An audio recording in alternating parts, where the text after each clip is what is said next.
morning. Welcome to the November 12th, 2024 Raleigh Planning Commission meeting. We begin each meeting with an opportunity for the public to comment on items not on the agenda. Do we have any members of the public who wish to comment this morning? Okay, we'll move on to our agenda. We have 4 items under new business today. Our first item is rezoning Z 2024-721 Chappelle Drive. We'll first receive a presentation from staff. Good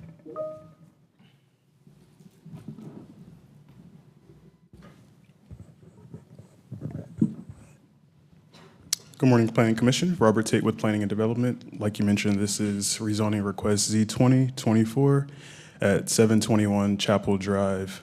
This is a request to rezone less than an acre from R10 with the special residential parking overlay district to a conditional use RX3 zoning district retaining that parking overlay district. This request is consistent with both the future land use map and comp plan, and your recommended or your deadline for action is January 11th of the new year. So this area is generally zoned residential and also the Centennial Campus Special District. So some surrounding land uses are that Centennial Campus District to the west, or sorry, to the east and south of the site, and then generally to the west and north is some existing moderate scale residential, and along Avent Ferry Road are some medium scale residential uses. Here's a closer look at the site. So here are some ground views of the site. The top right is looking north along Chapel Drive. The site is to the right, and then the bottom right, the second image, is looking south on Chapel towards Centennial Campus, and you can see the site on the left side of that image. So here's a look into the site. Currently today, there are 3 single-story apartment buildings containing approximately 8 units, and these were constructed in 1965. So there's one zoning condition proposed for this site that would limit residential density to not exceed 80 dwelling units.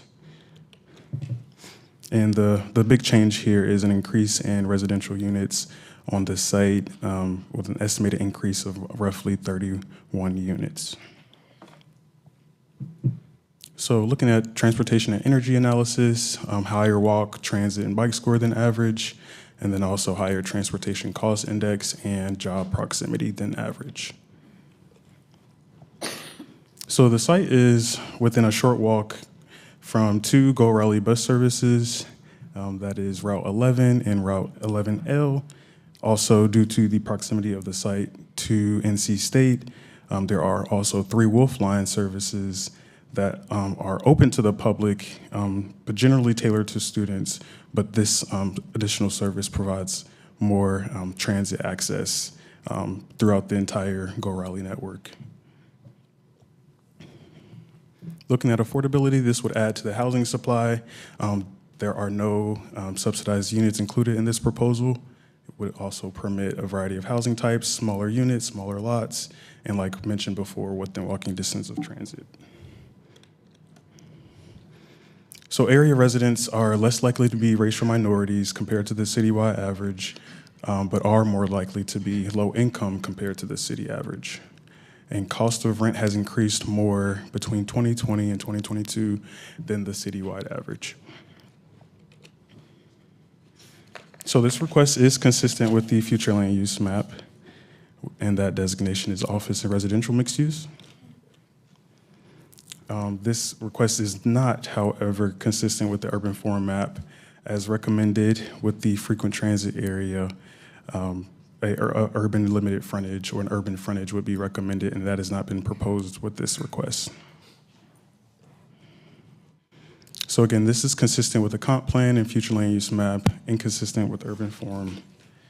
Here are a list of consistent policies that speak to adding to the housing supply, especially in an area that has optimal transit access and employment opportunities. And then just one inconsistent policy about standard fire response time. This does not expand the area of consideration, and as most of you may be aware, the city is currently actively working on the fire master plan. So again, deadline for action is January 11th of the new year. That is my presentation. Please let me know if you have any questions before hearing from the applicant. Thank you, Robert. Before we move on, I just want to make a note that Chair Miller and Commissioner Reeves are absent and excused today. So moving on to public comment, the applicant and those in support have a total of 10 minutes. So we'll hear from the applicant now. Good morning. Isabel Maddox, here on behalf of the property owner, prospective developer. As Robert said, this is right beside Centennial Campus, an existing older, fairly obsolete apartment complex, and we're looking to, redevelop that to a more modern architecture, modern building. Going from R10 to RX3, we'll retain the overlay district, although I don't think it has any relevance in a multifamily situation. We only have the one condition in 80. That was sort of a starting point. I don't think it'll be 80. I think my client, I talked to him late last week, and he was certainly willing to go down to 60 if that really matters. The larger number of units allows you to do a smaller unit, so you might end up doing micro units or something like that. So that was sort of the reason for the 80. I think we could be comfortable going to 60 on that. So just to give you a perspective, the site, I don't know if you can tell, is right there in yellow. And then this is all Centennial Campus. So we're really surrounded by Centennial on two sides. And that really drives sort of the development proposal for this site. It's the proximity to Centennial, the proximity to transit. Here you can see a different view. You can see Centennial parking lot basically to our immediate east. To our immediate south is the Tammy Lynn Center, so I don't really think there's going to be a lot of interaction there. Otherwise, there's multifamily housing around this area, and it tends to be older. Again, there's the zoning map.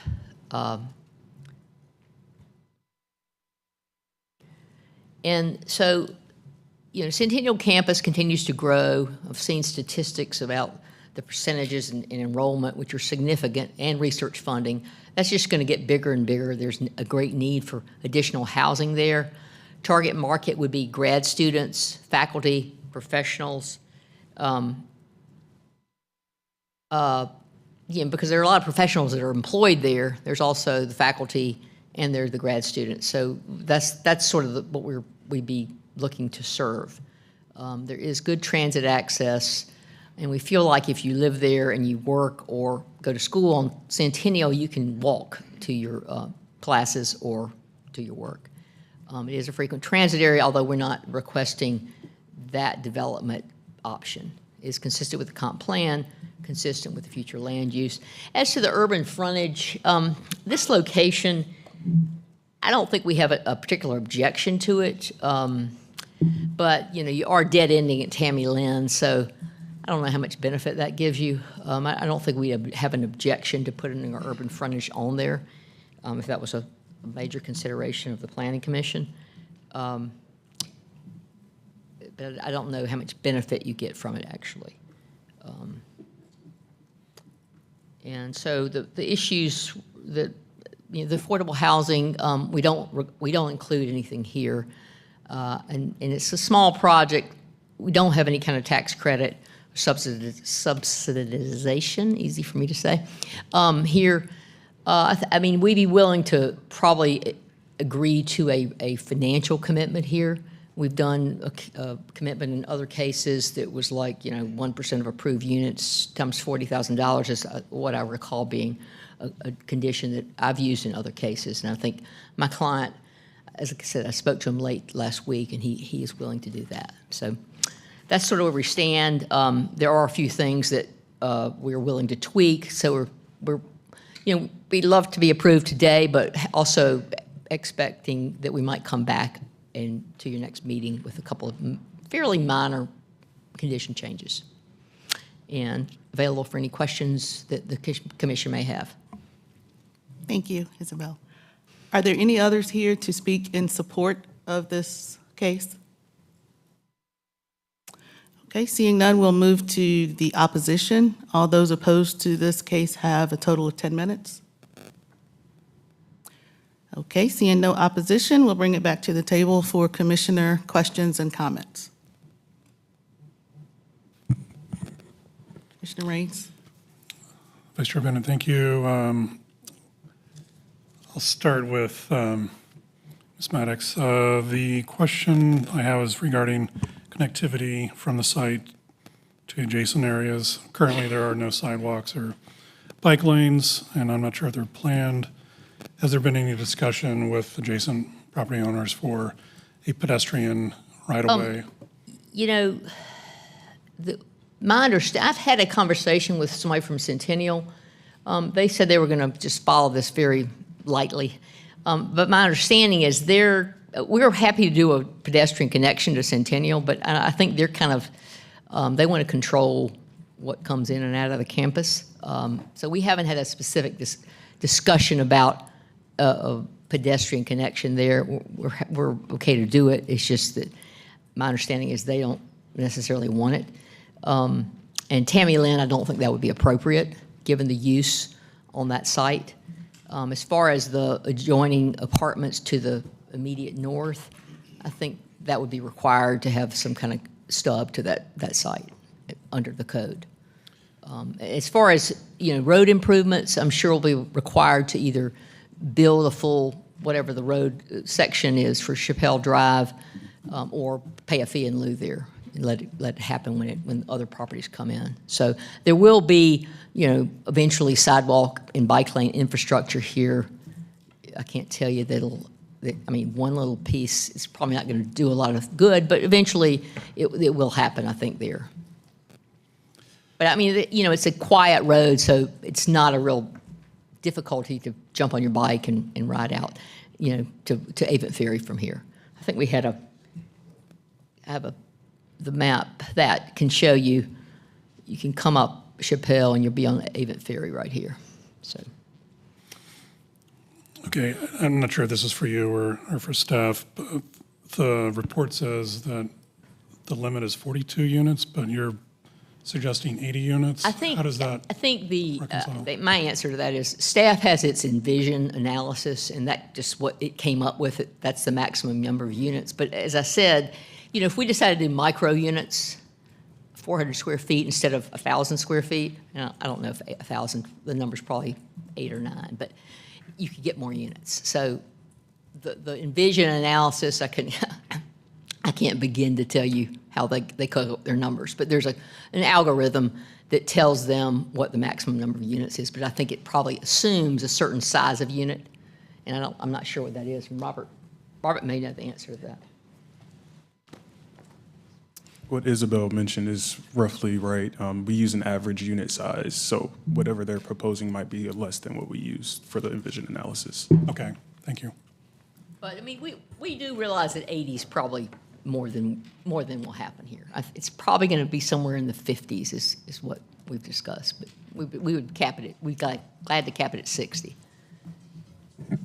Final question. I would like to see some recommendations leaning towards affordability, whether it's a percentage or a fee for this project, especially in the area that it could potentially benefit the area for students and people in this district. So I would encourage that. Okay. Any other questions? Comments? Commissioner Lampman? How many units is on the site right now? I think did you have a number on that, Robert? Eight. I was thinking it might be 12, but it's a fairly small number. So this greatly increases the number of units. And it appears to be fairly naturally occurring affordable housing. So I kind of want to make sure that, you know, to Commissioner Rain's point about affordability, I think it'll be important to maintain some component of affordability in the area. Yeah, I mean, I think they're not great units, but I think they still charge, it's a per bedroom type rent, and he gets a pretty decent rent there. Now, it's probably more affordable than a new product. I'm not going to argue with that. But it's still only 8 units there, and they're fairly, obsolete apartments.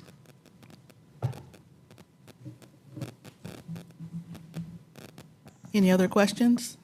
Commissioner Fox? I know in the past we've had some applicants propose conditions related to notice to existing tenants. Might that be something that you would consider? Notice that we're going to redevelop.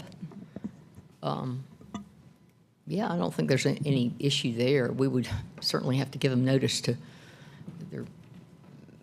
vacate the units. And I mean, what sort of notice are you talking about? Are you like how long? I guess is what. All right, I'm going completely off of memory. I'm recalling one particular case offered 120 days notice versus like a standard 30-day notice, and I believe I've also seen them for 90-day notice. Yeah, I don't see that would be a problem to give a 90 to 120-day notice. My client, who I thought was going to be here this morning, is not here that I can see, but he's really good about working with his communities and his tenants and the neighborhood. And so I don't think we have a problem with giving notice. And I can't tell you the exact timing of this redevelopment, but I think he'd be expecting to be in good contact with the existing tenants anyway. So yeah, that's not a problem. Any other questions or comments? I am just in general a little concerned about the displacement that might occur from this development. So I'm just going to kind of harken back to the request of some sort of affordability. Commissioner Littman, component. can you speak in your mic, please? I'm sorry. I'm just going to harken back to the affordability component because I'm just concerned about displacement. Okay, well, yeah, I mean, we're willing to make a financial contribution, but I don't really see in this size project that we're probably going to be doing affordable units.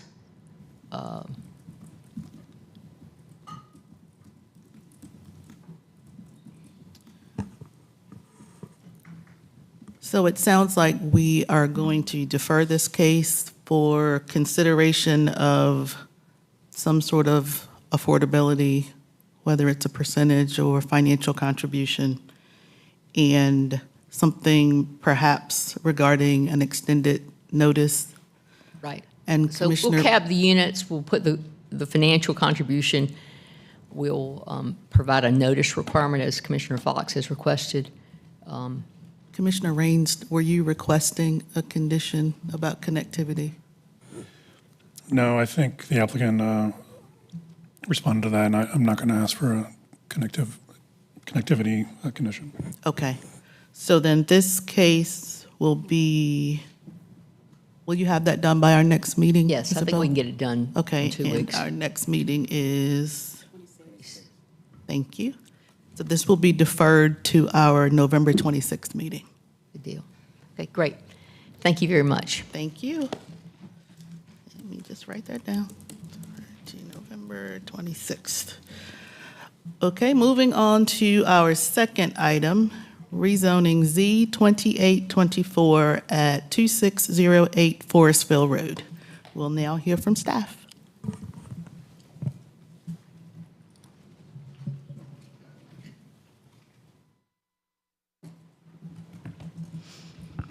Good morning, Bronwyn Reedus, Planning and Development.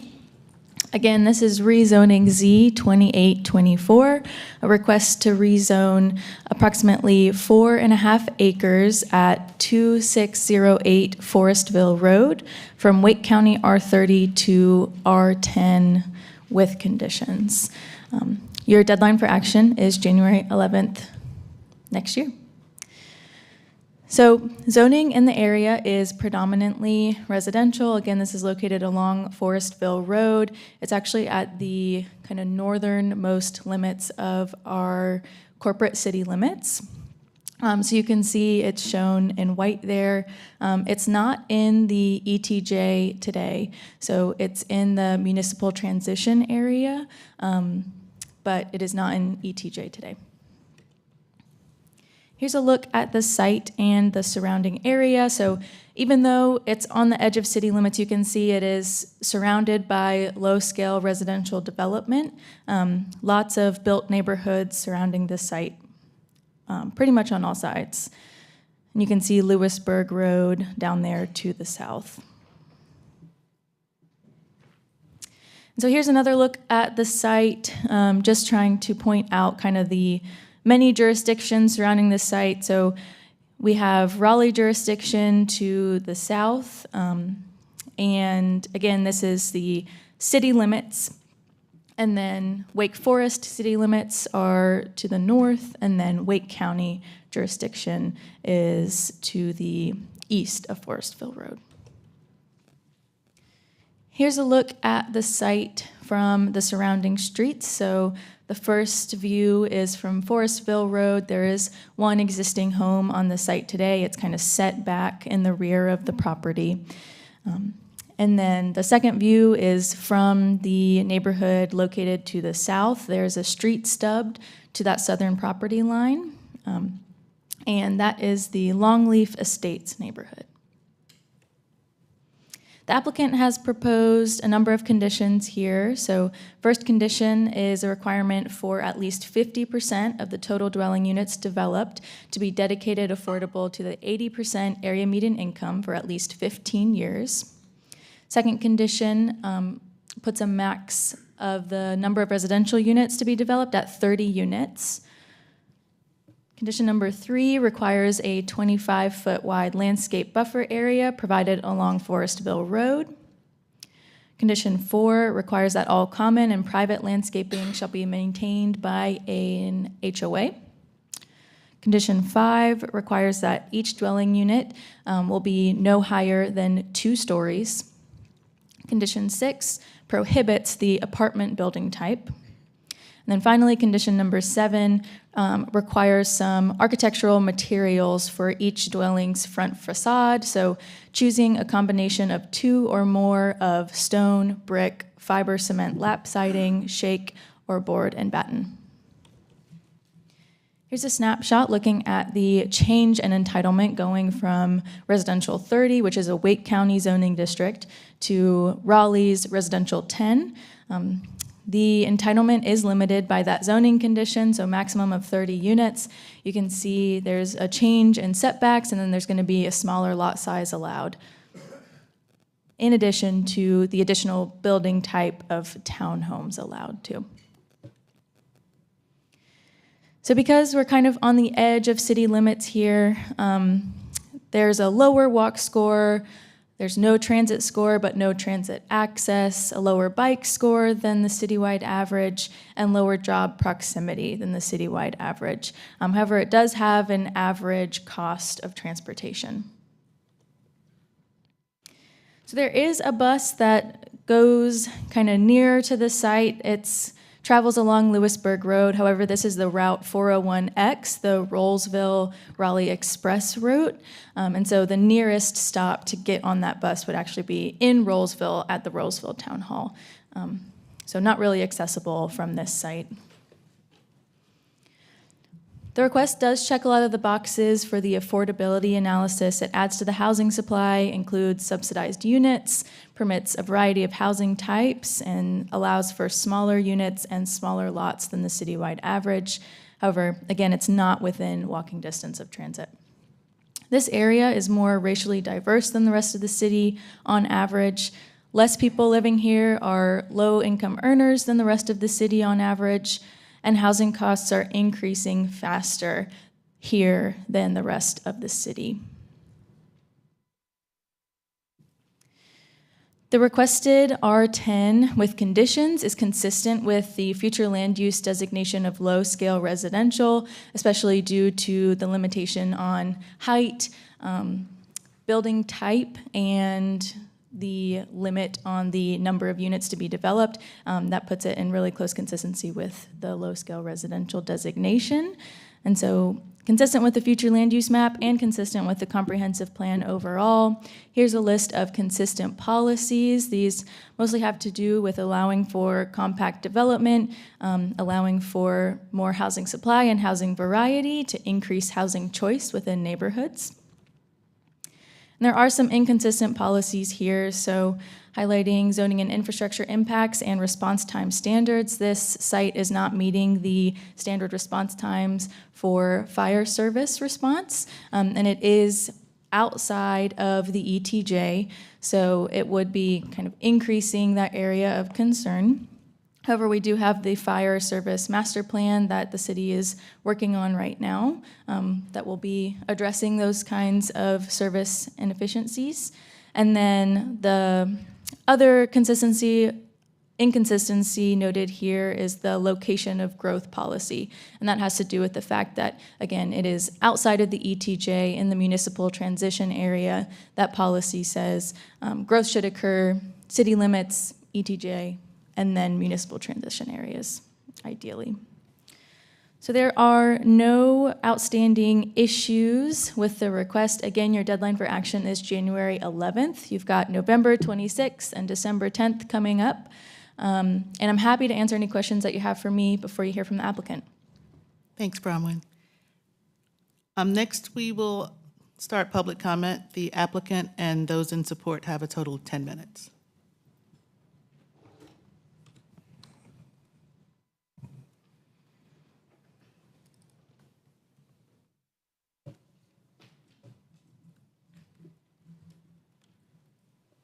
Good morning. My name is Jackie Ayala. I'm the Director of Advocacy for Habitat for Humanity of Wake County. We are the applicant. I just wanted to spend just a couple minutes talking about how our program works and why Habitat is good for our community. So our vision is a world where everyone has a decent place to live. As y'all know, we're facing a very large, very stark housing crisis. I won't go through these too fast or too long because I know you all know a lot of this information. Wages are not high enough to afford housing in our area, and so there's a critical need for more affordable housing, especially subsidized housing, which is what we do. So about our program, we provide affordable homes for sale. So Habitat homebuyers do pay a mortgage. They pay a 30-year mortgage at an affordable interest rate and pay a down payment. We provide affordable financing in order to do that. We sell our homes at full market value and make homes affordable through the financing, like I said. All of our home buyers that come through the program learn about home ownership, so they're required to take financial and homeowner education courses, and they contribute to their community through our program, 200 hours, volunteer hours on the construction site, the restores, or other Habitat events. We build high-quality homes. Habitat homes are built by qualified construction professionals with the help of volunteers. Our homes are all energy efficient. They are certified by the System Vision Energy Guarantee Program, and our homes are beautiful. We were the winner of the 2023 Parade of Home Silver Award. Some of you may have been out to the site before, so our homes are really high quality. And we promote long-term home ownership. So we have two mechanisms to do that. The first is the right of first refusal. So when homeowners are ready to sell, they are contractually obligated to offer Habitat Wake an opportunity to buy back the home, which gives us an opportunity to keep homes affordable for a longer period.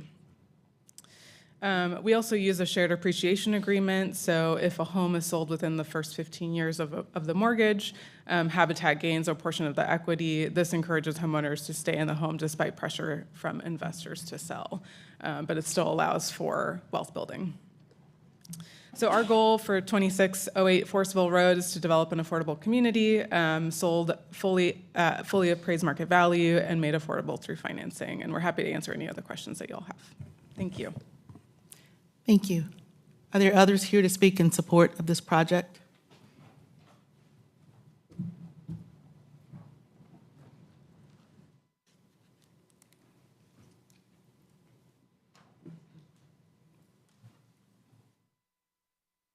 Please state your name first. Good morning. I'm Keneal Baumgardner, and I've lived in Wake Forest now for 53 years. And I've come to speak about the fact that over 40 years ago, I was introduced to the concept of habitat by somebody saying, we're going to build a house. And I had no skills at building houses, but I came along just to see what it was going to be about. And they had assured me that everybody would find something to do, and I don't remember now what I did, but I do remember at the end of the day, I was amazed. The day had gone so quickly. I had found something to do. People were happy, and I actually had a new understanding of sweat equity. I met the new owners. Since that time, Wake Forest has had numerous houses. I think I've helped with just about every one of them. And our church, St. John's, actually paid for and built one of those houses. And what I learned during that time is that the people that have these houses, it's a whole new different concept of knowing your neighbors, being a part of the community, and putting down roots. And these people I've watched over the 40-odd years that Wake Forest has had these. I can drive around in those communities. Those houses are still beautiful. The people still appreciate it. And history has shown that habitat houses can withstand time. And so I hope that you all will consider following through with this. Thank you very much. Thank you. Are there others here who wish to speak in support of the project?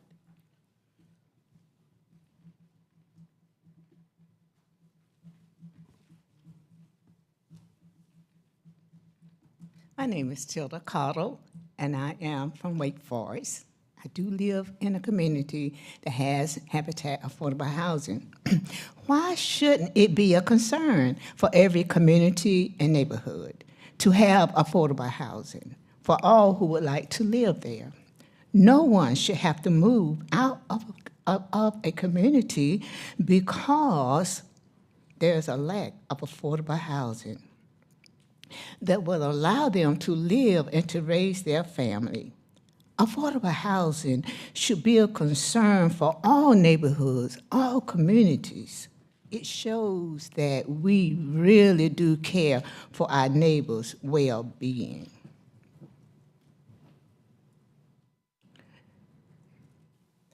I support Habitat for Humanity as an organization because I've seen the love, the joy, the concerns they bring to communities, and that they show.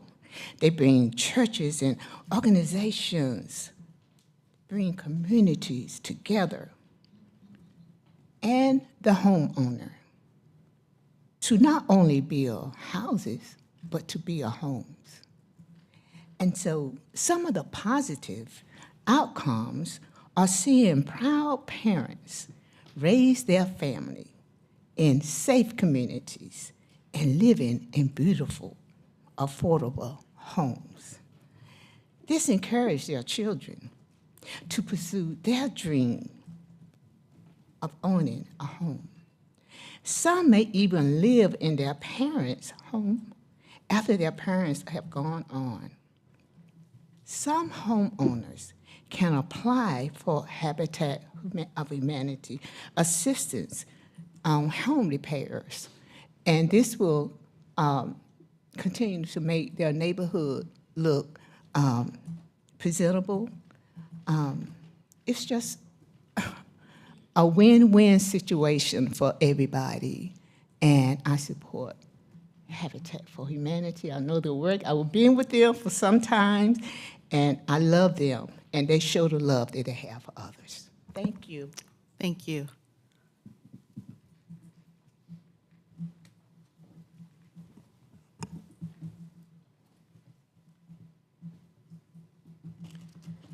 Good morning. I'm Dora Pierce and live at 309 Berwick Court in Wake Forest and am a former City of Raleigh resident.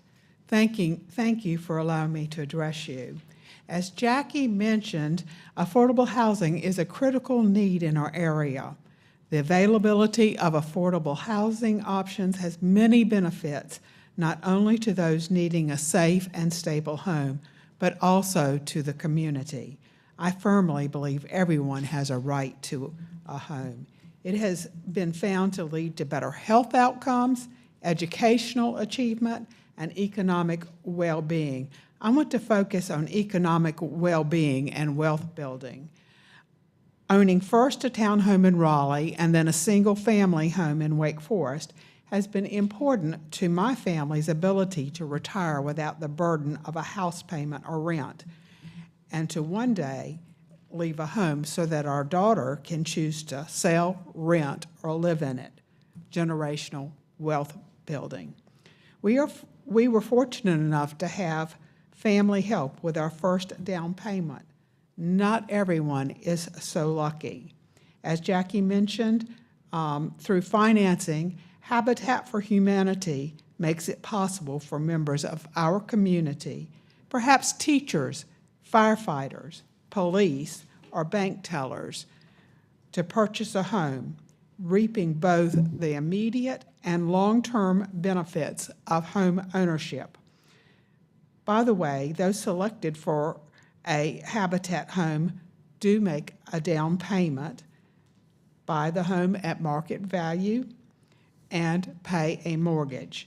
Over the past 40 years, I have seen the impressive work that Habitat for Humanity has done in our community to assist families as they work towards their dream of home ownership. For these reasons, I support Habitat's Forestville Road project and ask that you do as well. Thank you. Thank you. Are there any others who wish to speak?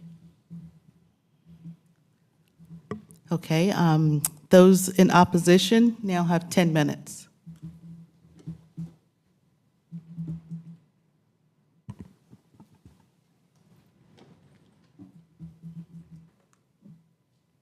Good morning. My name is Julio Galindo.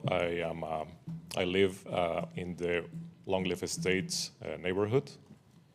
And when Habitat for Humanity called for a hearing prior to this hearing to present the project, we as a community expressed several concerns about the project itself. And we had formally communicated this to Habitat in hope that they will do something to modify the project to address those concerns.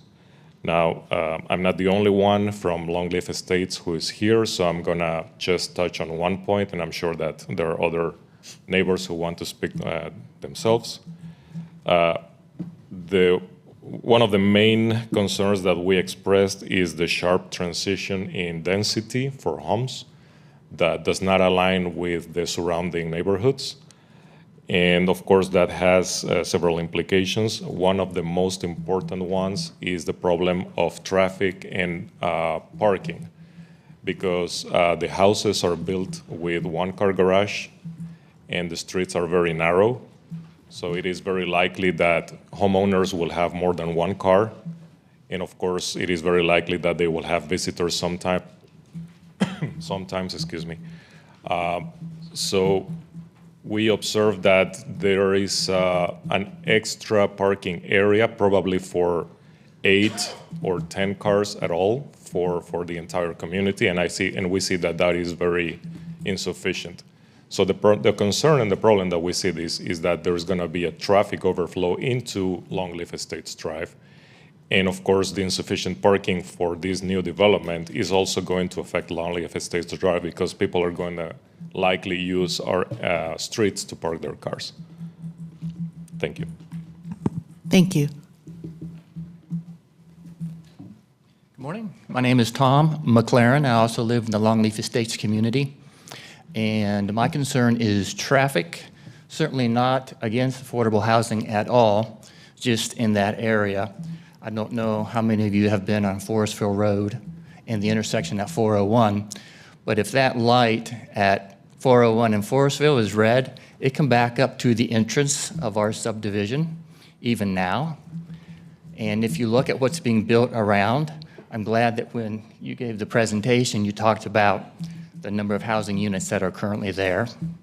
To our east, Tucker Place is going in, on 401, and it's going to have, I think, 180 units. On Forestville Road itself, to the north of us, just before 401, is Forestville Station. They're going to have 100 and some townhomes going in there, so that's additional traffic. And then in addition, there's a commercial development going in on Forestville Road and 401 to the north. So it's just like more and more traffic. Traffic is bad now. I cannot imagine having additional homes in the community is going to help that. And as it was said, it's not a super affordable area at the present time, so I'm concerned if that is built there, that those who live in there might struggle a little bit, which would be a bad thing. Thank you. Thank you. Hi, good morning. My name is Deborah Sparks. I also live in Longleaf Estates. A little background about me. I just moved to Raleigh 5 years ago. We moved from Pennsylvania. When I was in Pennsylvania, I worked with Habitat for Humanity with our school system. I have been there to help. I'm all about affordable housing. I also attend currently Watts Chapel, and so I am very well-versed on Habitat for Humanity and all that they have to offer. I am very involved in my child's school. She attends Ligon Magnet Middle School, which is downtown, but I live out there. So a couple of things, just like they talked about, was traffic control. I'm very concerned. I work a lot with kids, so I'm very concerned about the number of cars and trucks and things that are going to be coming in there. We have seen many accidents. My neighbor did not mention it, but he just was rear-ended off of one of the roads. The one who just spoke, Tom, he's okay, he's fine, but we are seeing more and more accidents that are around our community, and we just know that if you are coming into using just our entrance, that is going to cause bottlenecks. There are people that turn. I walk every day in our neighborhood, so I walk all the way up to the front. There are numerous people who just try to cut in, come through our neighborhood to either go to Stonegate or also to go to the new Tucker Place. They're going to be going up through there. One of the things that concerns me is that if we're talking about affordable housing and we want to make sure that people have access to get to the grocery store, to get to the local library or anything like that, there are no buses out by us. There's no bus stop. So if you do add a bus stop, then that means we're going to have to worry about, again, if there's a lot of traffic, people standing right there waiting for the bus. I'm very concerned of having, I think they said that they were going to put up to 30 units, and we just really feel like we should have maybe 25 units or less, because we have had issues with other communities accessing our pool, accessing our playground. They said that they're going to have a little playground. I am all for kids, so I want them to have places and spaces to play, but we have also had issues where we have had teens and some young kids that have come into our pool and destroyed it and did stuff like that. So we've had to get a security officer last year to just kind of monitor our pool area. Lastly, I would just like to say that if we're talking about affordable housing, I am trying to understand how the city of Raleigh is getting ready to build lofts right across the street from Ligon Magnet Middle School that cost $395,000 all the way up to $500,000. I don't know how that's affordable in the city. I feel as though you're pushing people out, and there's bus stops, there's buses all along Lenoir. If you look around the area, you are doing gentrification, right? And so it's concerning to me that you're pushing people out where I think that they would have more access if you would do something like revitalization. Thank you. Thank you. Hello, my name is Richard Scatamaccia. I won't take up too much of your time because I know my neighbors have talked a lot about traffic, but I do want to point out during the presentation that you guys received, the affordability score that the area received, it didn't check a lot of the boxes that you guys had in mind. So with Deborah's point about buses, there's no buses out there. There's no easy way to get to and from work. Children are also on the bus for over 2 hours, depending on what school they go to. So there are issues with coming in with school transportation. As noted, emergency vehicles do not meet the standard of time to get into our area should there be an emergency.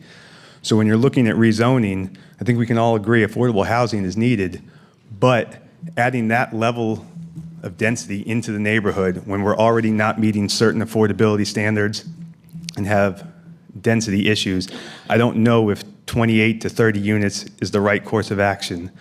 And then aside with meeting the neighborhood standards, possibly, have homes instead of townhomes to coincide with what there's going to be in the surrounding area. So I just wanted to point out the affordability standards that were all X's on the presentation that you guys received. Thank you very much. Thank you. Have any other comments in opposition? Yes. My name is Bruce Cohen. I live in Longleaf Estates. I butt up against the property. I'm also a volunteer with Habitat Humanity. I'm also a real estate broker. My concern is that we're an amazingly diverse community. The neighbors are fantastic. The appreciation in that neighborhood has been fantastic.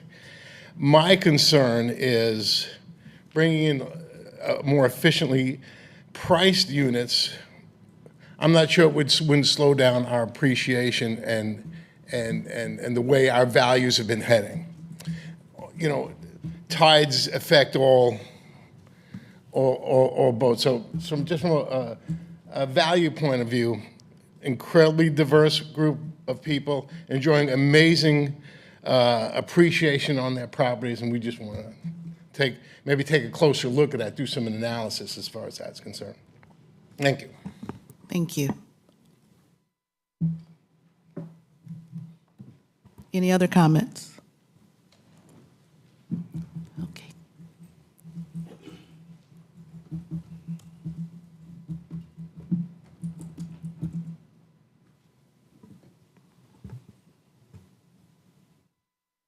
Good morning. My name is Greg Clemens. I also stay in Longleaf Estates, and I live on Yellow Pine Road, which is directly across from where all the new development is going. I've been there going on a year now, so I actually used to live out in another area of the state where I seen Habitat come in, and like I said, I volunteered for them too, so I have no problem with Habitat, but since all this has been going on, we've been noticing a lot of traffic, like all my residents and former people have been talking about today, that I think Mr. Clemens, I'm sorry, the time is up. Could you just finish your thought? Yeah, I was just saying I'm just opposed to it just because of all the traffic. I do walk around the neighborhood. It's just an influx of traffic, and I think this wouldn't be a good idea. It's just a lot for me and my family, and all this growth and traffic has just been a lot lately. Thank you. Okay, we'll bring it back to the table. Commissioners, questions, comments?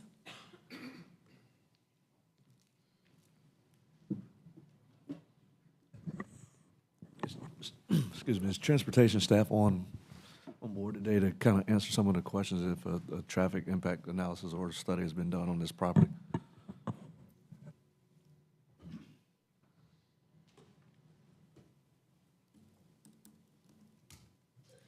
Good morning, Planning Commission. Carter Robertson with Transportation.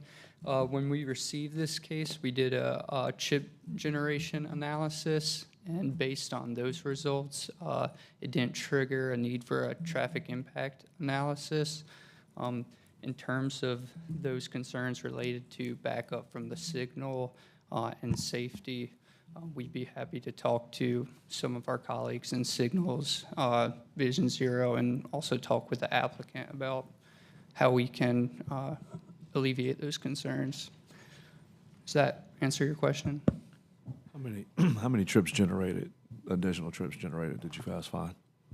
With what was proposed via the entitlements, about 239 per day, and so 19 in the AM peak hour, 25 in the PM. I'm sorry, you said, if I may, you said it did not trigger a traffic, and can you just describe for the public as well what would be those thresholds? Right, so we have thresholds in our street design manual, and so for accessing a 2-lane road, it has to be over 100 trips in either the peak and peak hours, and then for over 2-lane roads, it's 150. And there's a daily total. I'm not sure off the top of my head what that is, but that doesn't get triggered often, and it wasn't close in this case. While you're still up there, do you know the AADT or traffic counts for Forestville Road? And were any taken in the neighborhood? Do we know any of the traffic counts in there? Longleaf Estates Drive? I'm sure we have one for Forestville. I don't have it off the top of my head, but I could get that for you. I don't think the neighborhood roads have those travel counts. Commissioner Meehan, were your questions addressed? Yes, I got one more. Okay. In the near future, I would say in the next 10, 15, maybe 20 years, is there a capital improvement project from the city of Raleigh or the DOT to do roadway improvements on Forestville Road or Lewisburg Road in that area? I know for Forestville Road, the long-range vision for that road, it's designated as a 4-lane divided avenue in our street plan, so more capacity as sort of a connector to 401. I would have to check on any capital improvement projects, not to my mind right now. Thank you. Do we have any other questions? We got the AADT numbers. It's 13,500 for Forestville.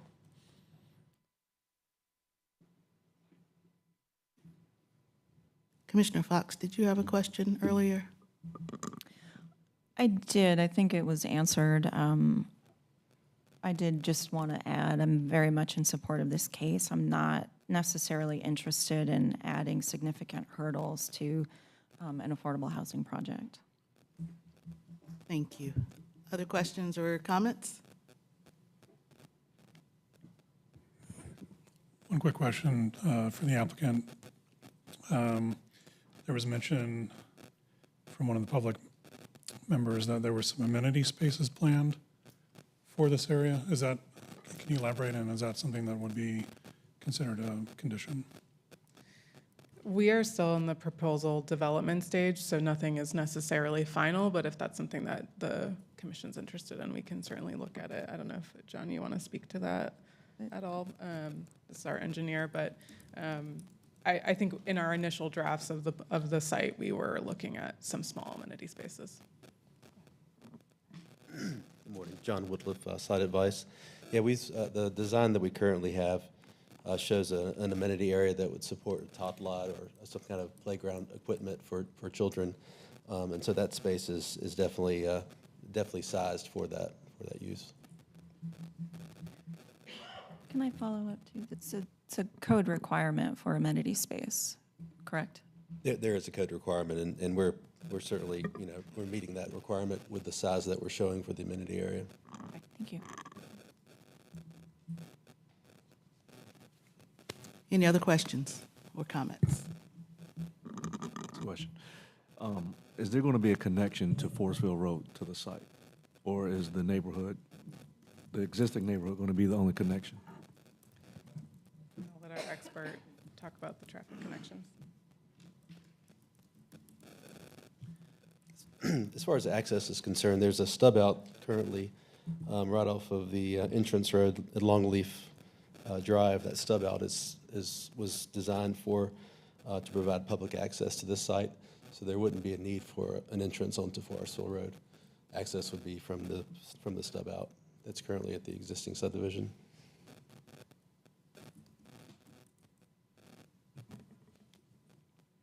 Any other questions?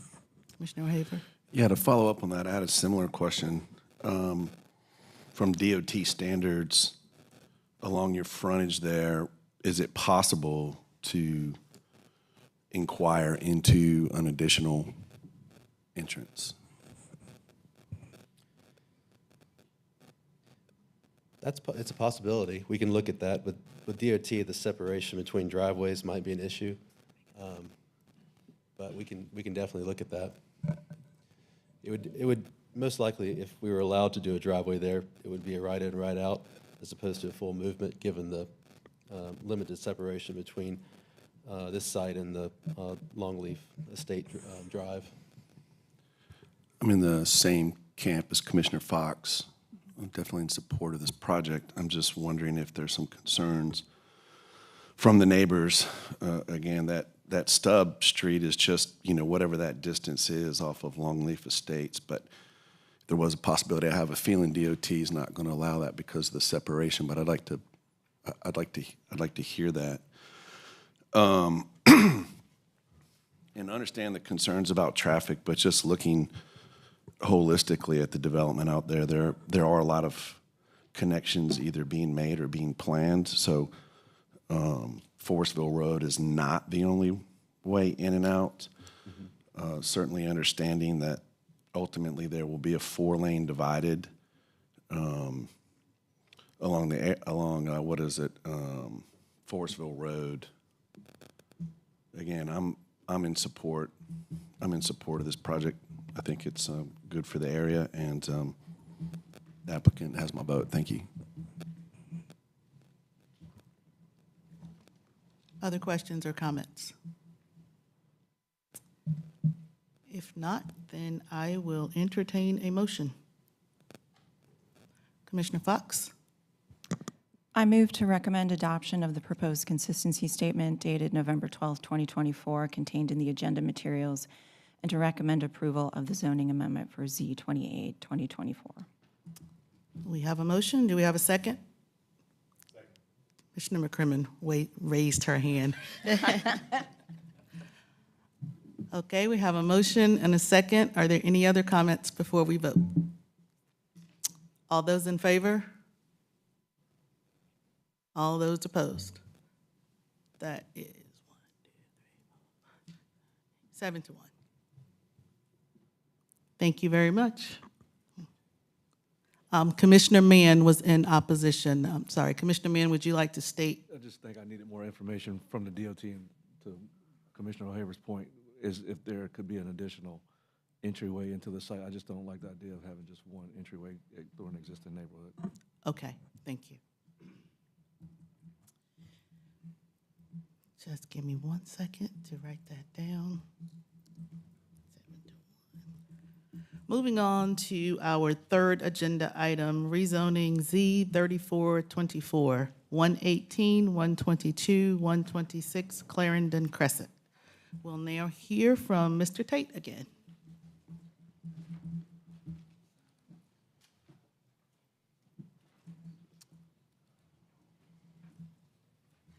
Good morning again. Robert Tate with Planning and Development. This is rezoning request Z3424 for 3 properties at 118, 122, and 126 Clarendon Crescent. Mr. Tate, hang on just 1 second, please. Let everyone clear so we can all hear. Sure.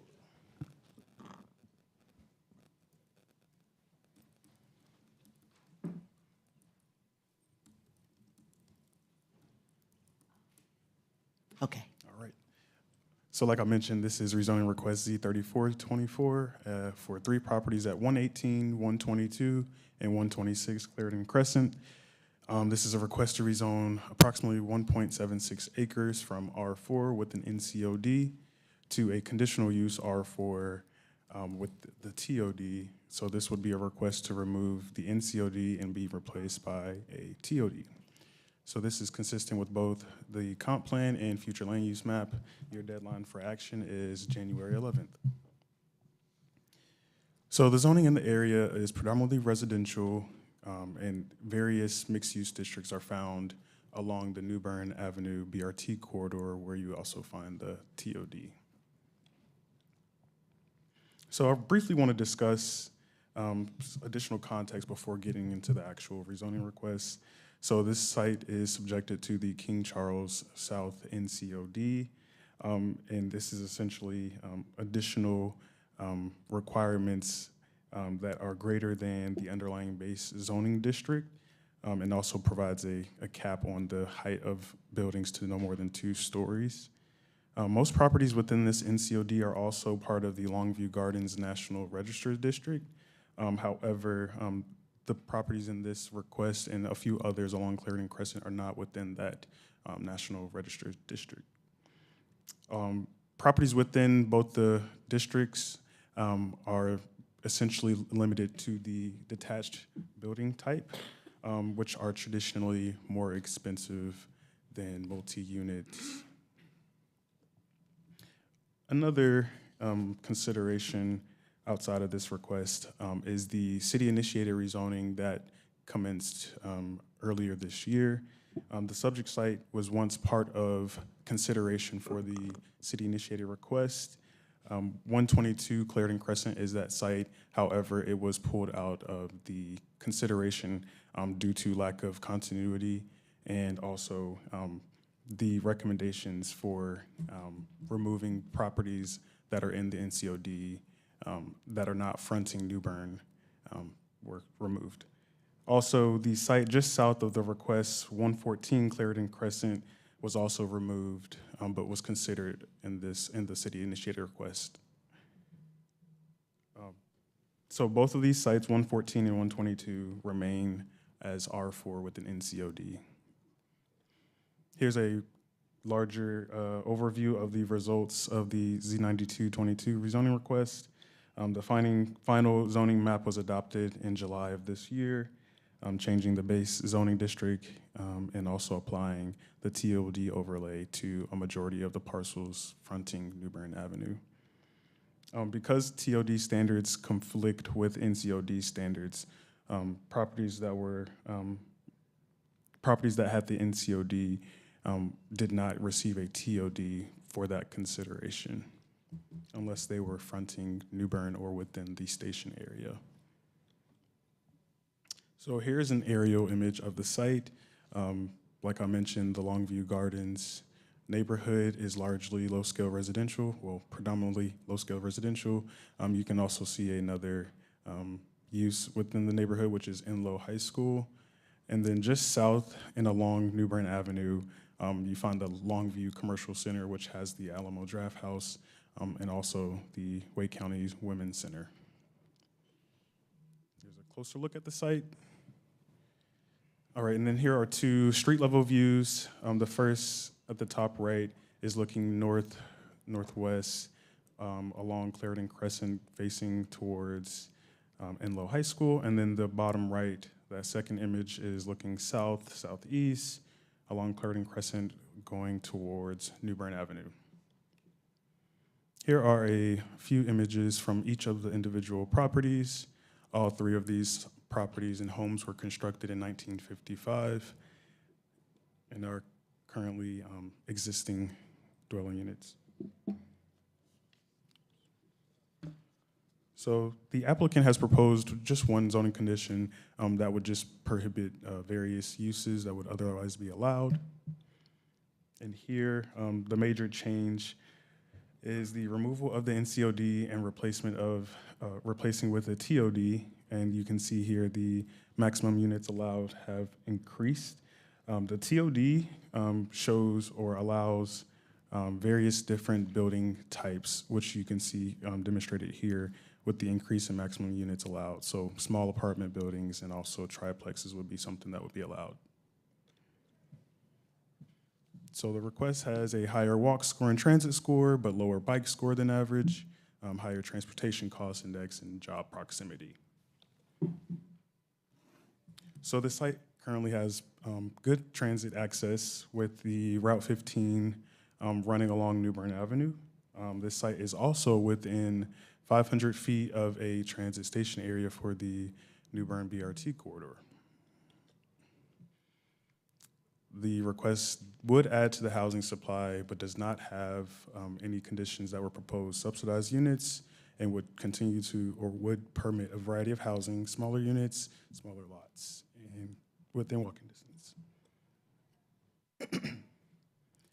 So residents, excuse me, residents are more likely to be racial minorities and also more likely to be low income than the citywide average. And cost of rent, while has increased slightly less than the citywide average from 2016 to 2022. So like I mentioned, this request is consistent with the future land use map designation, which is low scale residential, and consistent with the comprehensive plan. So here are some consistent policies. These policies largely speak to capitalizing on transit access, diversifying housing types, and encouraging more walkable neighborhoods. Here's just another page of consistent policies. Inconsistent policies speak to the removal of the NCOD itself, and while the TOD will likely result in a development that differs from the properties within the NCOD, transit-specific guidance supports this request.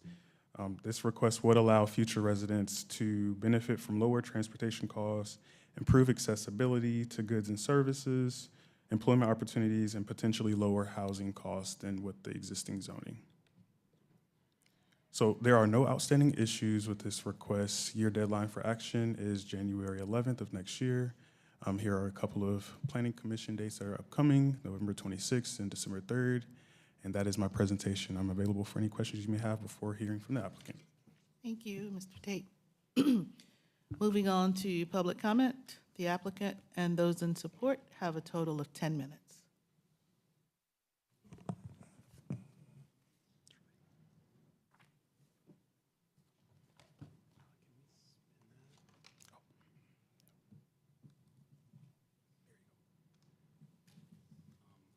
Is there a way to make it full screen, or is that how it is?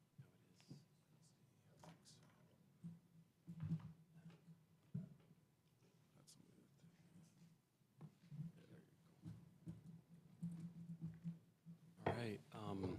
Good morning, commissioners. My name is Matt Tomasulo, and I'm here on behalf of the property owners and potentially looking at investing in this future development.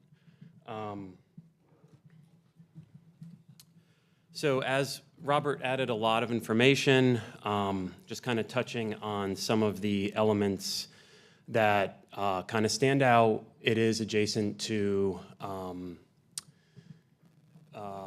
the kind of King Charles neighborhood. It's also abutted on two sides by Enloe High School, which sits very much below this site. Clarendon Crescent, which it fronts, is also a very wide street. It accommodates a lot of the queuing, both in the morning between 7:30 for the high school-ish, and then 2 to 2:30-ish for afternoon pickup. To the south, as Robert mentioned, there's a large commercial center with gas station, the Alamo Draft House, a bunch of restaurants. Also here is a new DHIC affordable housing project. And then also here behind the Women's Center is a handful of student apartments. Also, these two are child daycares. And then this is the golf course for Raleigh Country Club, and then just a little bit down is Wake Med.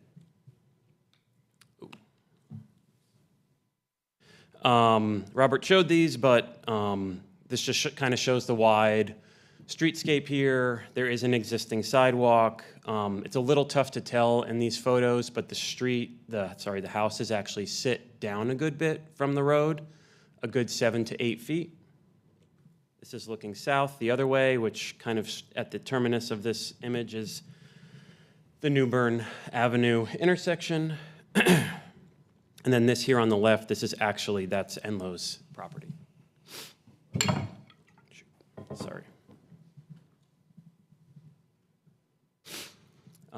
Again, zooming out a little bit from where Robert was, showing a lot of the newly established RX3 TOD all along New Bern, some of the mixed use on the other side of the BRT stop at Clarendon and New Bern here, and then the large mixed-use facility here. This is, again, that affordable housing. Also, the city of Raleigh has purchased all of this for affordable housing, as well as this for infill around the Raleigh Boulevard BRT stop, and they have zoned all of those to RX5 TOD. And then this starts to get right here to where Wake Med is. So this is actually a little bit of an analysis on the current NCOD. The current NCOD was established about 20 years ago. These houses have been there for 60 to 70 years. The way that, it's my understanding, the way a lot of these were created is they took averages. And so what this is showing is that all of these houses are non-conforming with the current NCOD. And I'd like to point out that one house is a market rate rental, one house is uninhabitable. Someone had tried to renovate it, but when they got to permitting, they had fully gutted it and realized too late that the house was non-conforming, so they could not do the proper additions that they needed. The other constraint is that the site falls off a good bit to the rear. You can see the topo, and so they couldn't expand and have positive sewer flow. And so this is showing that all three of the houses are non-conforming to the NCOD prior to it being put in, as well as you can see the lot widths are all 101 feet, which is 40 feet less than the NCOD. So the lot widths are also non-conforming.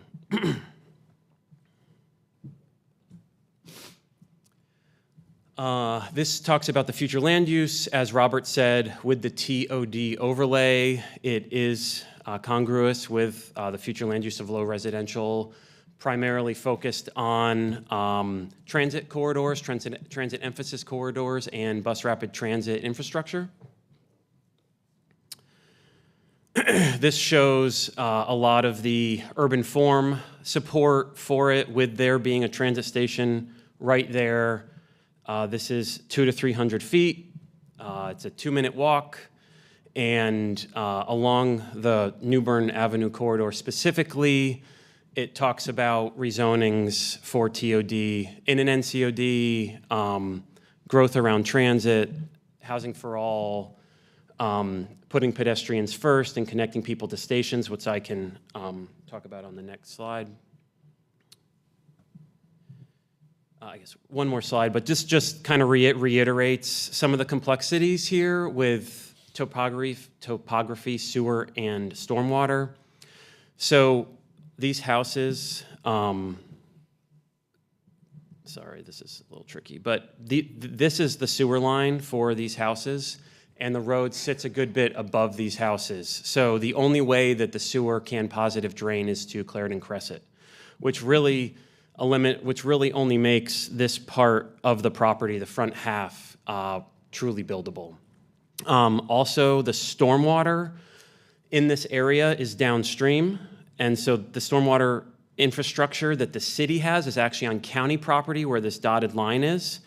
And so we would have to invest pretty significantly in stormwater devices on the rear of the property that would maintain the same level of flow that's leaving the site it'd maintain the same level of flow that's leaving the site now if there were to be a new development here, new housing.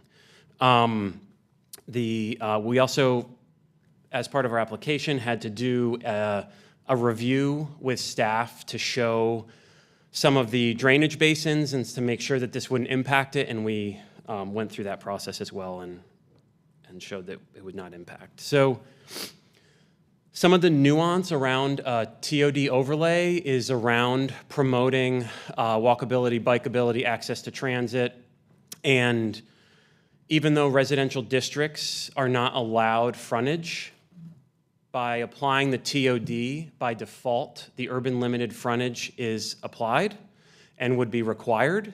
And so what that would be is currently the width of the street, and I've gone back and forth with transportation a good bit on this, but the current right-of-way is sufficient for the type of street and for, say, a detached development or a regular apartment development, which is permitted here. The TOD would actually require us to dedicate an extra 6 feet of public right-of-way to the street, and that would all be for pedestrian mobility and access. So it would go from a 6-foot sidewalk and 5-foot tree planting, which is pretty much what's there now, to a 16-foot 10-foot sidewalk and 6-foot tree grate way, so it'd really be close to about a 16-foot pedestrian walk and bike way there, which is what the rest of the properties along New Bern that are connecting to the BRT are required. So I think that some of the staff report is a little bit of something that, you know, the differential in density numbers is pretty significant. I will say the first report that I got, I didn't see this current report until after I'd already submitted this last week. I would have addressed it more specifically here if I thought it was going to be that much of a differential. Initially, it was around 60, and even though the staff report says that 4 detached homes is what the current allowed amount is, it is in a frequent transit overlay district. So by right now, 38 units, apartment units are allowed. And so what that is showing in the staff report is detached homes compared to apartments. So as far as density goes, because detached homes are controlled by lot width. Apartments are controlled by site area density. And so the other thing I didn't realize is that the TOD overlay adds height to RX4, and basically I'm assuming that vision software is assuming that the whole site is maxed out, really no stormwater is, okay. In short, the plan would be for accessible townhomes. This is showing that I'm happy to limit it to 3 stories and to limit it to the 38 units that are allowed now. Because the site drops off, they would front the street really with a little walk up to the 2nd story or right at the 2nd story because the site drops down. And this is just showing 2 examples where the parking is tucked under behind. I've also talked about limiting it to 1 access instead of 3 access because there have been concerns about the queuing and conflicts. So happy to come back and answer questions. Apologies. Thank you. Yep. Are there any others here to speak in support? Okay, the opposition now has 10 minutes.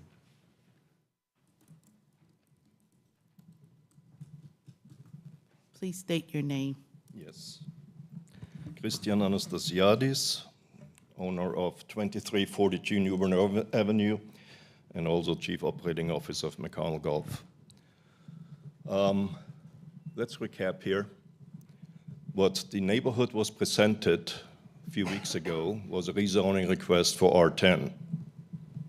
At this point, we made clear that told the developer we don't sign blank checks. So we're sitting here, we talk about changing it and removing the NCOD and adding certain conditions plus a TOD. Well, not so fast. The reason why we put this NCOD in place was for one reason and one reason only: to protect speculative buying of property in that area.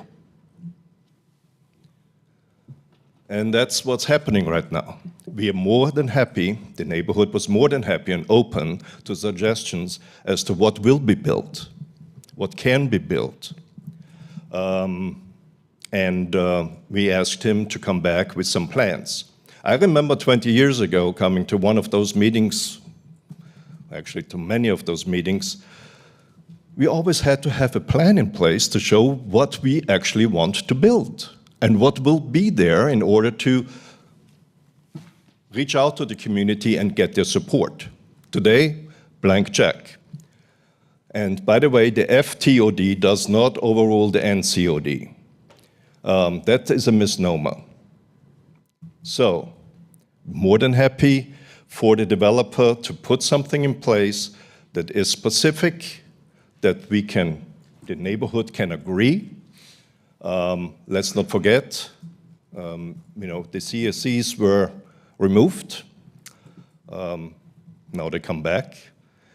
First statement out of Corey Branch's mouth was, that doesn't mean you have input in zonings.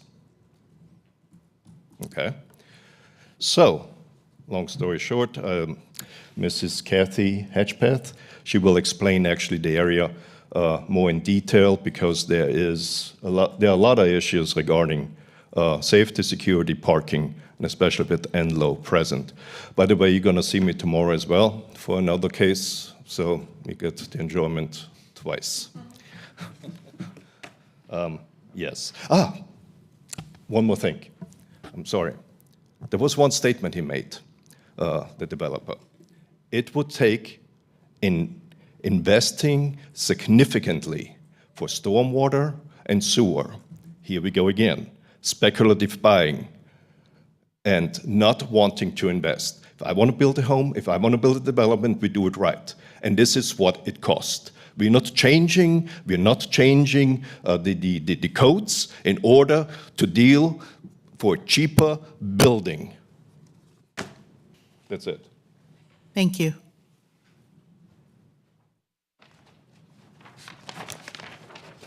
Good morning, City Council members and public servants. My name is Kathy Hedgepeth. I'm also a longtime public servant with the Wake County Public School System and the state of North Carolina.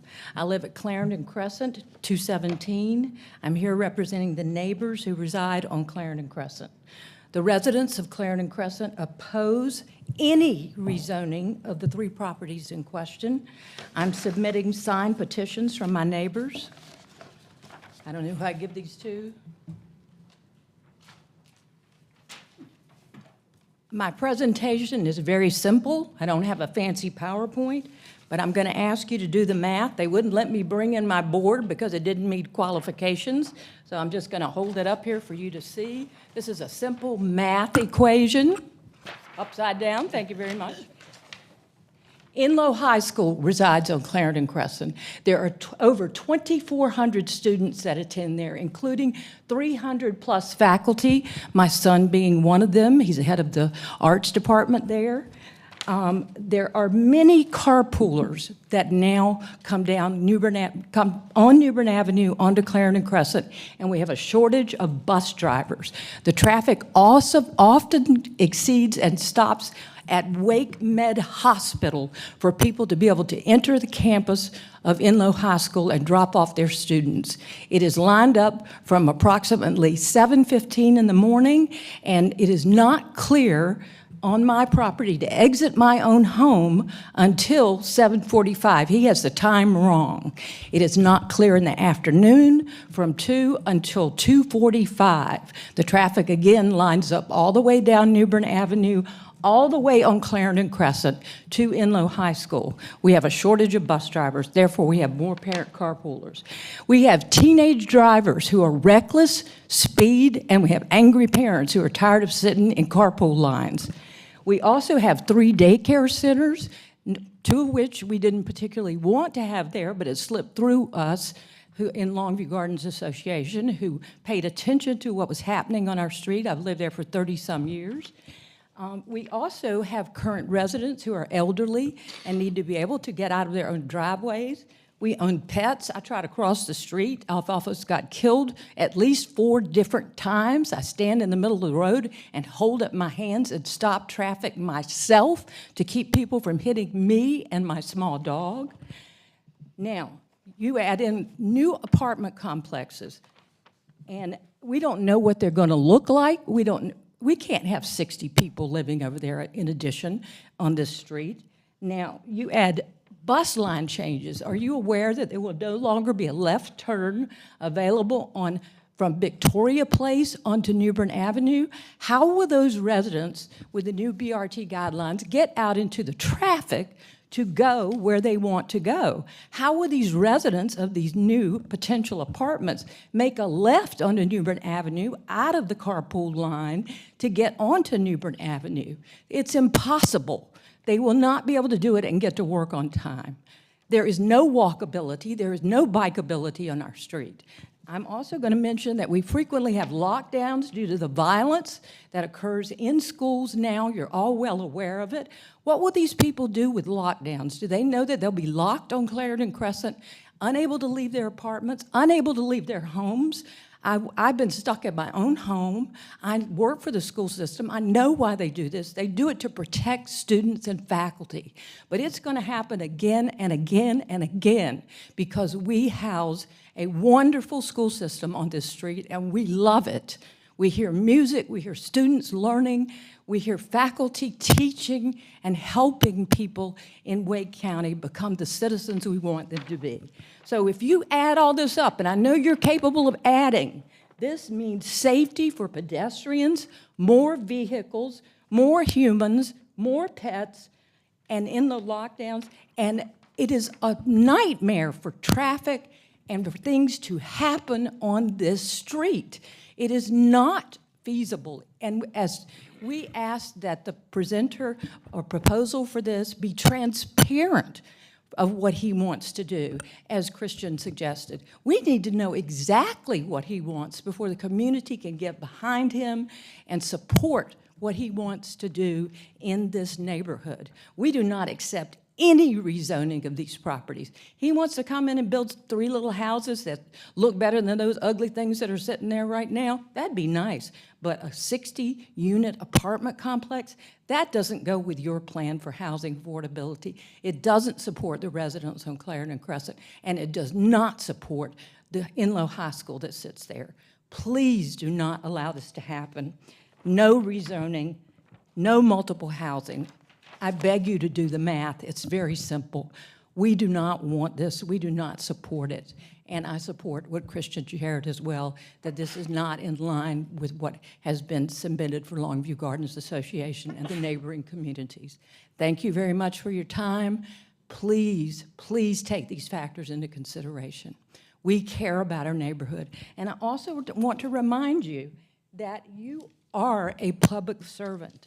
And a public service is a public trust, and it requires that officials and employees be loyal to the place, their employees to the place, and that place loyalty to the citizens, the laws, and ethical principles above private gain.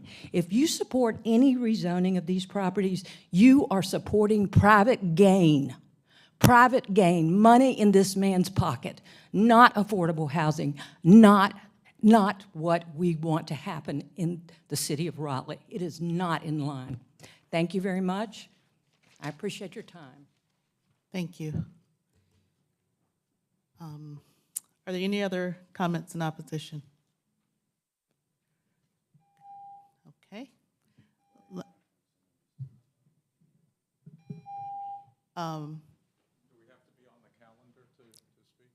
No, but there's a 10-minute time limit that 20 has seconds. been used. Oh, okay. Move for another 2 Commissioners, are you minutes. okay for, without objection, we'll add another 2 minutes?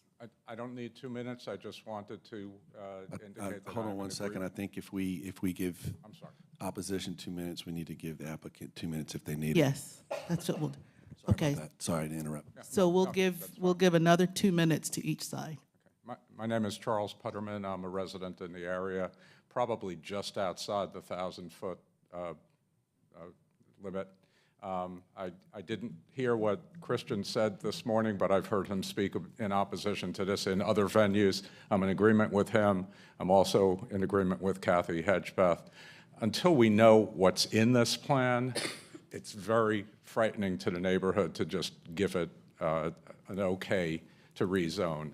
It seems to me that the developer knows, or the owner knows what he or she or they want to put in this area. They ought to let us know before they ask us to give our okay to a rezoning request. Thank you. Thank you. Mr. Tomasillo, do you want to take your 2 minutes? Sure. Yeah, just for some of those talking points. So a lot of the work that I've done on the front end is to figure out what areas are buildable and not buildable on this site.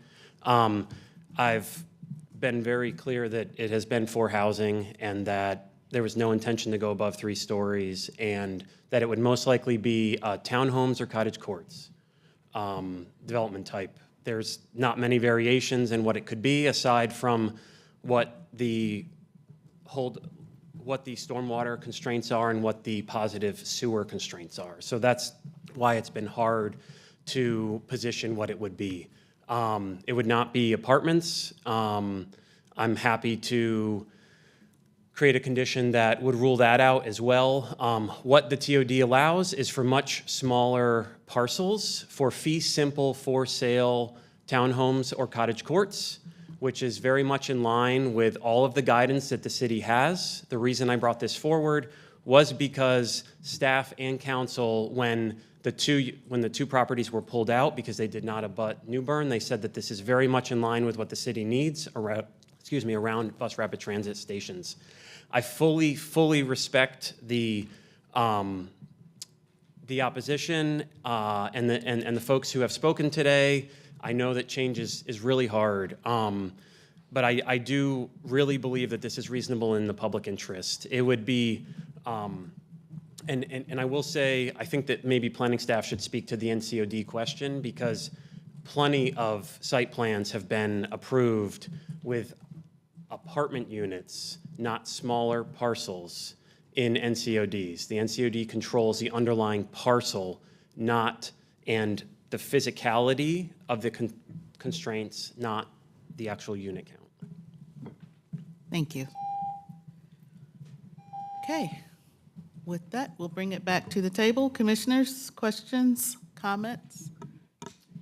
Commissioner Fox? One of the speakers made a comment, and I was wondering if staff can provide a little bit more context for me. The relationship of the FTDO option and the NCOD. So you cannot use the FTDO when there is an NCOD on a property. Okay, thank you. That helps. While you're up there, if you don't mind, I'm looking at the consistency plan guidance, or the comprehensive plan guidance, and in between the consistent policies and the inconsistent policies, there's a little section with no title, and it talks about policy APSA 9, rezoning requests for TOD and an NCOD. Is that a consistent or an inconsistent policy? That, give me 1 second.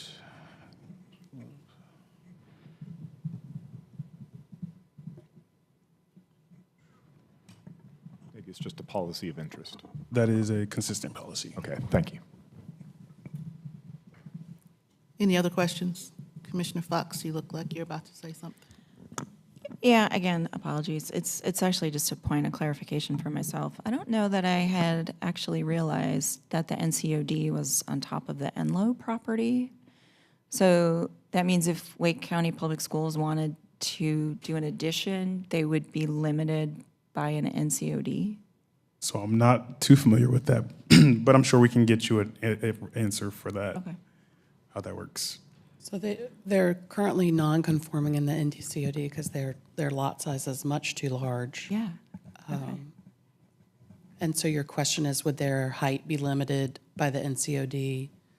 Would their setbacks be limited? I think we can follow up for you on that. Okay. It doesn't actually impact my ability to make a decision on this, so it doesn't need to come quickly. It's just, so I'm just thinking, like, when we look at the map of like what's in the NCOD and what's out, it looks like the NCOD is much larger and much impactful, but you have this really large nonconformity in the center, which I'd like to perhaps consider as not technically being part of it. It's just how I'm interpreting the information. I do have a question for the applicant, if I might. There's a parcel, I guess, immediately to the south between New Bern and those parcels that were rezoned. Have you talked with the owner of that parcel as well? I've tried to. I'm now trying to connect with staff who had contact with them, Okay. Because they had requested to be in that corridor rezoning. I've tried multiple ways, and I've been pretty unsuccessful connecting with them. Okay. I either miss them or I leave notes, and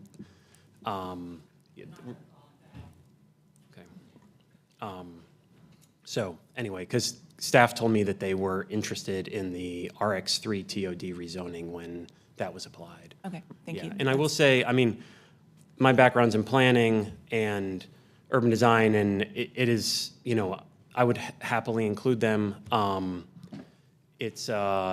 do think that if or when the childcare facility on the corner either reinvested and grew, or if they were to move and it would be to redeveloped, that parcel has significant topo on it, like a solid 20 to 30 feet drop. And so I think even if it was not included, because I don't like missing, it's not good policy for missing teeth, but I think that with the constraints, it would be part of their stormwater system if they were reinvesting in their school, or if it were to be redeveloped, and it's also an area for tree conservation as well. So that's the one element that I see possible there, if I'm not able to connect with them. Okay, and one last item. You had mentioned that you could contemplate a limit to 3 stories or a limit to the number of units. That was something you're I'm happy to interested in? commit to a limit of 3 stories and 38 units, which is currently what's allowed. Okay, I'm sorry, public comment is done, so I'll have to ask you to please, thank you. So, Mr. Tomatillo, just so I can make sure I got that right, you said you are willing to add a condition of a limit of 3 stories and a maximum of 38 units? Okay. Yes, ma'am. Are there any other questions, comments? Commissioner Raines? Yes, thank you. I'd also like to ask the applicant to add a condition about prohibition of apartments. Is that something that they'd be willing to do for this site? I am happy to, yes. Just a comment, I mean, this meets the comp plan, flume, BRT adjacent development guidelines. So in order for any work to happen on this property, they would have to recombine or redraw lines.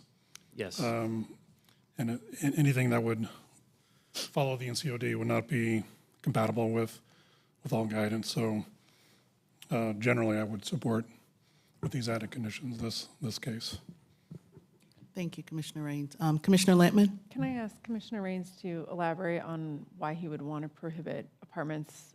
There's just a part of me that doesn't want to set a tone ongoing for something like that, but maybe I'm not understanding all the needs for that request.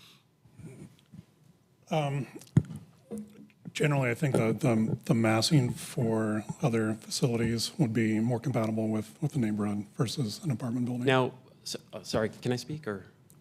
Okay. Sorry. We can ask you a question. You can respond to Commissioner Lampman. Okay. So I guess one comment on that, Commissioner Lampman, is that we are seeing throughout Raleigh, there are some townhomes that are condos or apartments, and we're also seeing some townhomes that are fee simple. And the difference in that is that townhomes that are apartments are all on one site, one parcel. Townhomes that are fee simple, each have their own little parcel. The real difference, none of that matters when you're going through site plan, but where it matters is on the back end for sale. There are a lot of rules and regulations that the federal finance industry puts on for sale condos or apartments. In the city, they're the same. An apartment is a condo. Whether you rent it or sell it, the city does not have any say over. So really where it impacts it is if you're building, say, 20 townhomes on one parcel, it's harder to get more buyers for that because the units don't have their own land.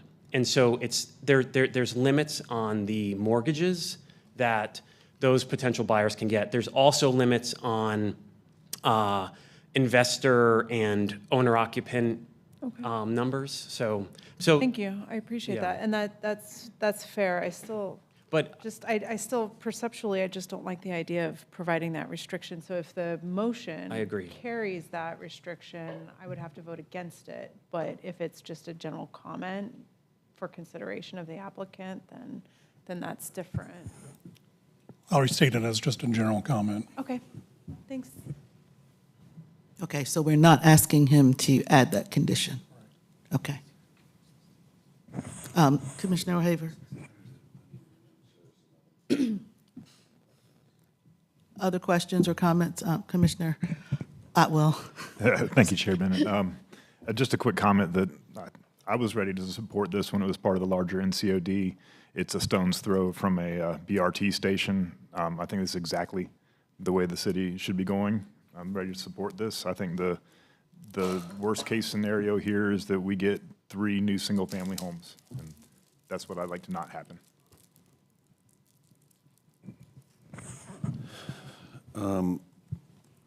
So I would like staff to confirm that currently 38 units, 38 apartment units are allowed without a rezoning, which is what the applicant stated and which the opposition, I guess, voiced a response to. So this is, I'm going to preface with the assumption, I believe the 38 units that Mr. Tomasulo was mentioning is that if the NCOD was removed, then he would be able to build 38 units. But with the NCOD, 38 units are not allowed on the site. And back to Commissioner Rain's point, if there was to be some redevelopment there, there's going to have to be a recombination, or there's, I guess, the footprint of the homes can expand. So if someone wanted to build a new home there, they're going to have to recombine those parcels, correct? That's right, because of the frontage, the lot width of the sites are smaller than the minimum required of the NCOD. I'm a little torn with the. I was in support of Mr. Rain's comment about the apartments. I do think there is some inherent massing that occurs with apartment buildings, and in an effort to be consistent, I do want to be aware of the single-family homes across the street in an NCOD when we're talking about removing an NCOD and what that looks like. So I actually would be in support in this particular case, understanding that we don't want to set a precedent about apartments, but that's where I stand on that. May I ask a question? With a height limit, does that concern still exist, whether it's apartments or not apartments? Again, I think it's more about the massing and the outcome. As you all know, I recommended approval for a site earlier last year that I was not happy with the outcome on, and so I want to be sensitive to that when we're in existing neighborhoods. So I think for me, yes, that would still be a concern. Other questions or comments? I think we got I noticed a communication gap between Mr. Tomasulo and the city staff about the number of units. I think Mr. Tomasulo was under the impression that with the NCOD in place, that 38 units are available. Is that clear? Is that the case? Yeah. Thank you. I actually would like to talk to Robert about that because I think 2 months ago, a month ago, I just approved a site plan in an NCOD using the frequent transit overlay, and apartments exceeded the underlying density for detached homes. So nothing to my knowledge has changed in the text that would impact that, but I'm curious if there's specifics. Commissioner McCrimmon. I think to that point, if there's still questions about how many units can be built or not built, and then also hearing from the community, there's a disconnect.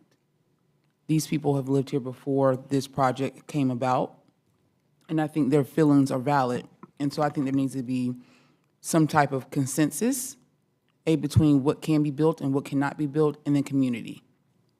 Because they're going to be a part of this regardless.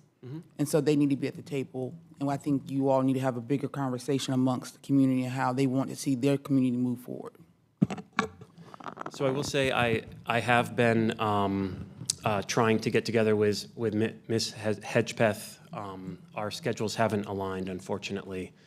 She's the only individual who I have been in touch with. There were about a dozen folks at the second meeting, and welcomed anyone and everyone to follow up with me. I think they're here now, and you have prime opportunity to set up a time, place, and date to have that larger community conversation.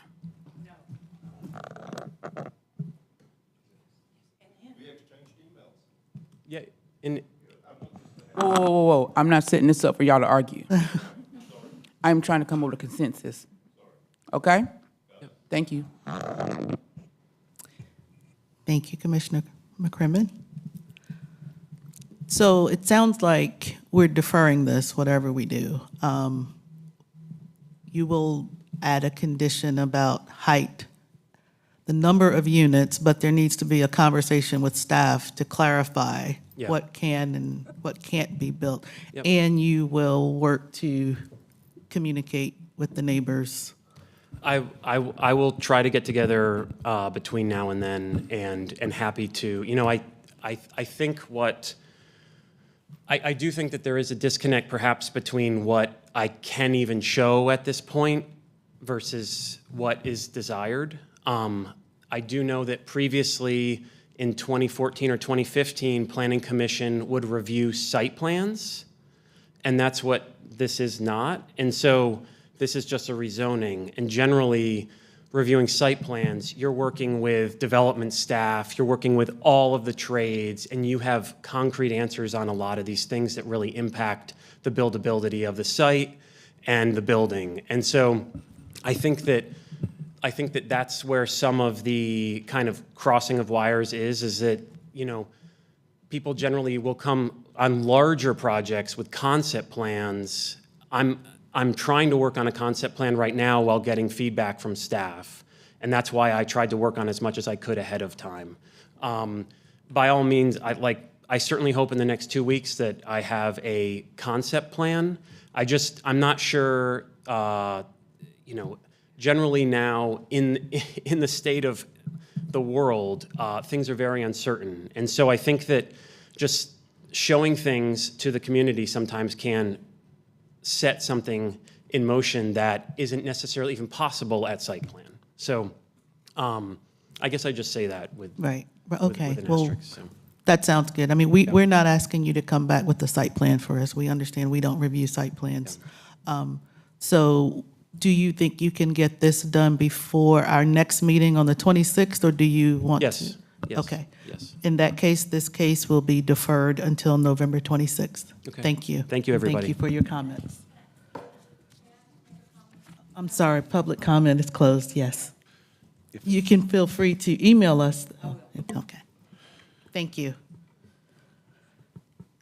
Chair Bennett, I would just like to say for the next meeting again, I'm with Commissioner Otwell. I'm in support of this. I would like to know what currently exists, what can be built with the current zoning is important for me to understand in the next meeting. So.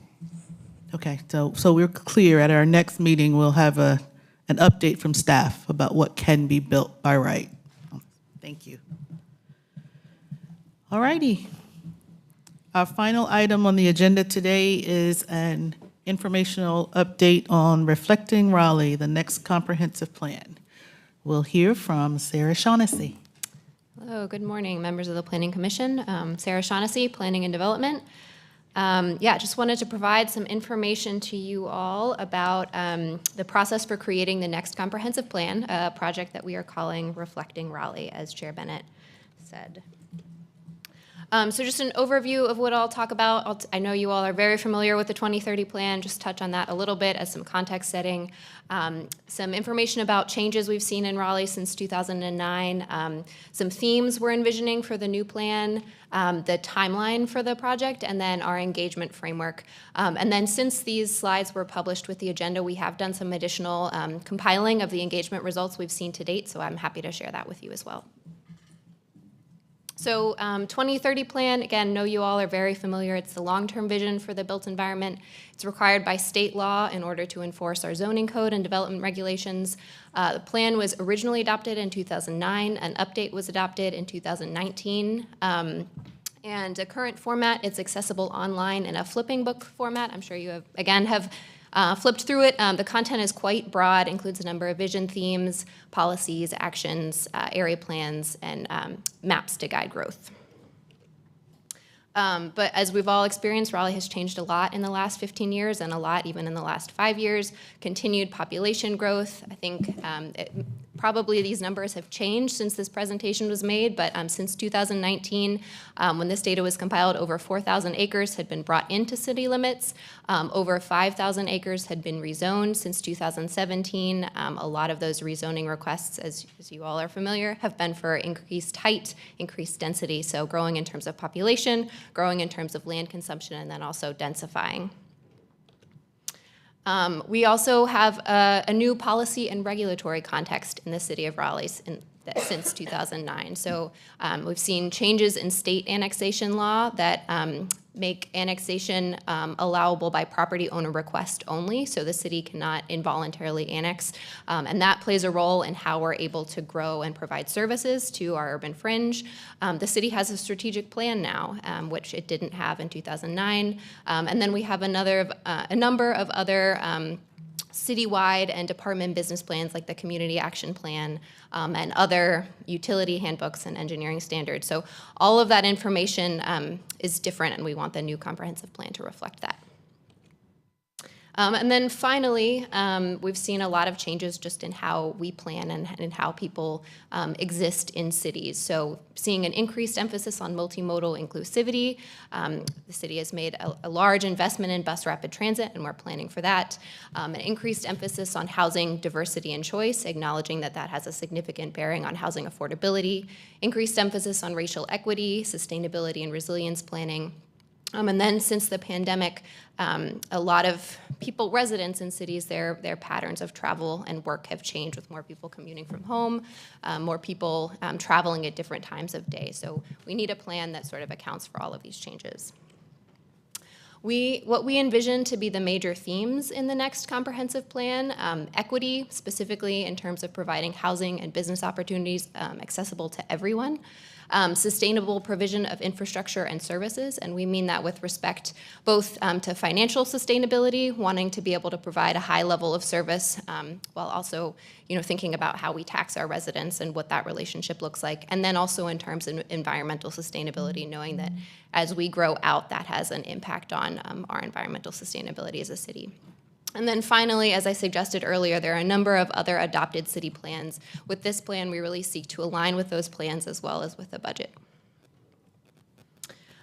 Here is a high-level timeline. We are anticipating bringing the plan forward for adoption in the second half of 2027.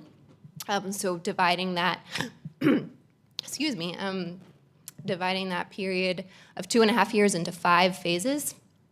With the first phase being engagement, going through July 2025. The second phase, plan development, taking us through 2026. Plan drafting, a final phase of public review and engagement, and then, again, adoption in that second half of 2027.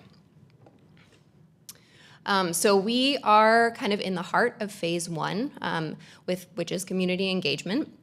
We're structuring that around a number of community conversations, and I'll get into that in the next slide, as well as attending community events, trying to meet the public where they are, presenting to neighborhood groups and organizations, including CACs, as well as less formal organized neighborhood groups, presenting to boards and commissions, such as yourself, and then making online surveys available for people if they prefer to provide feedback that way.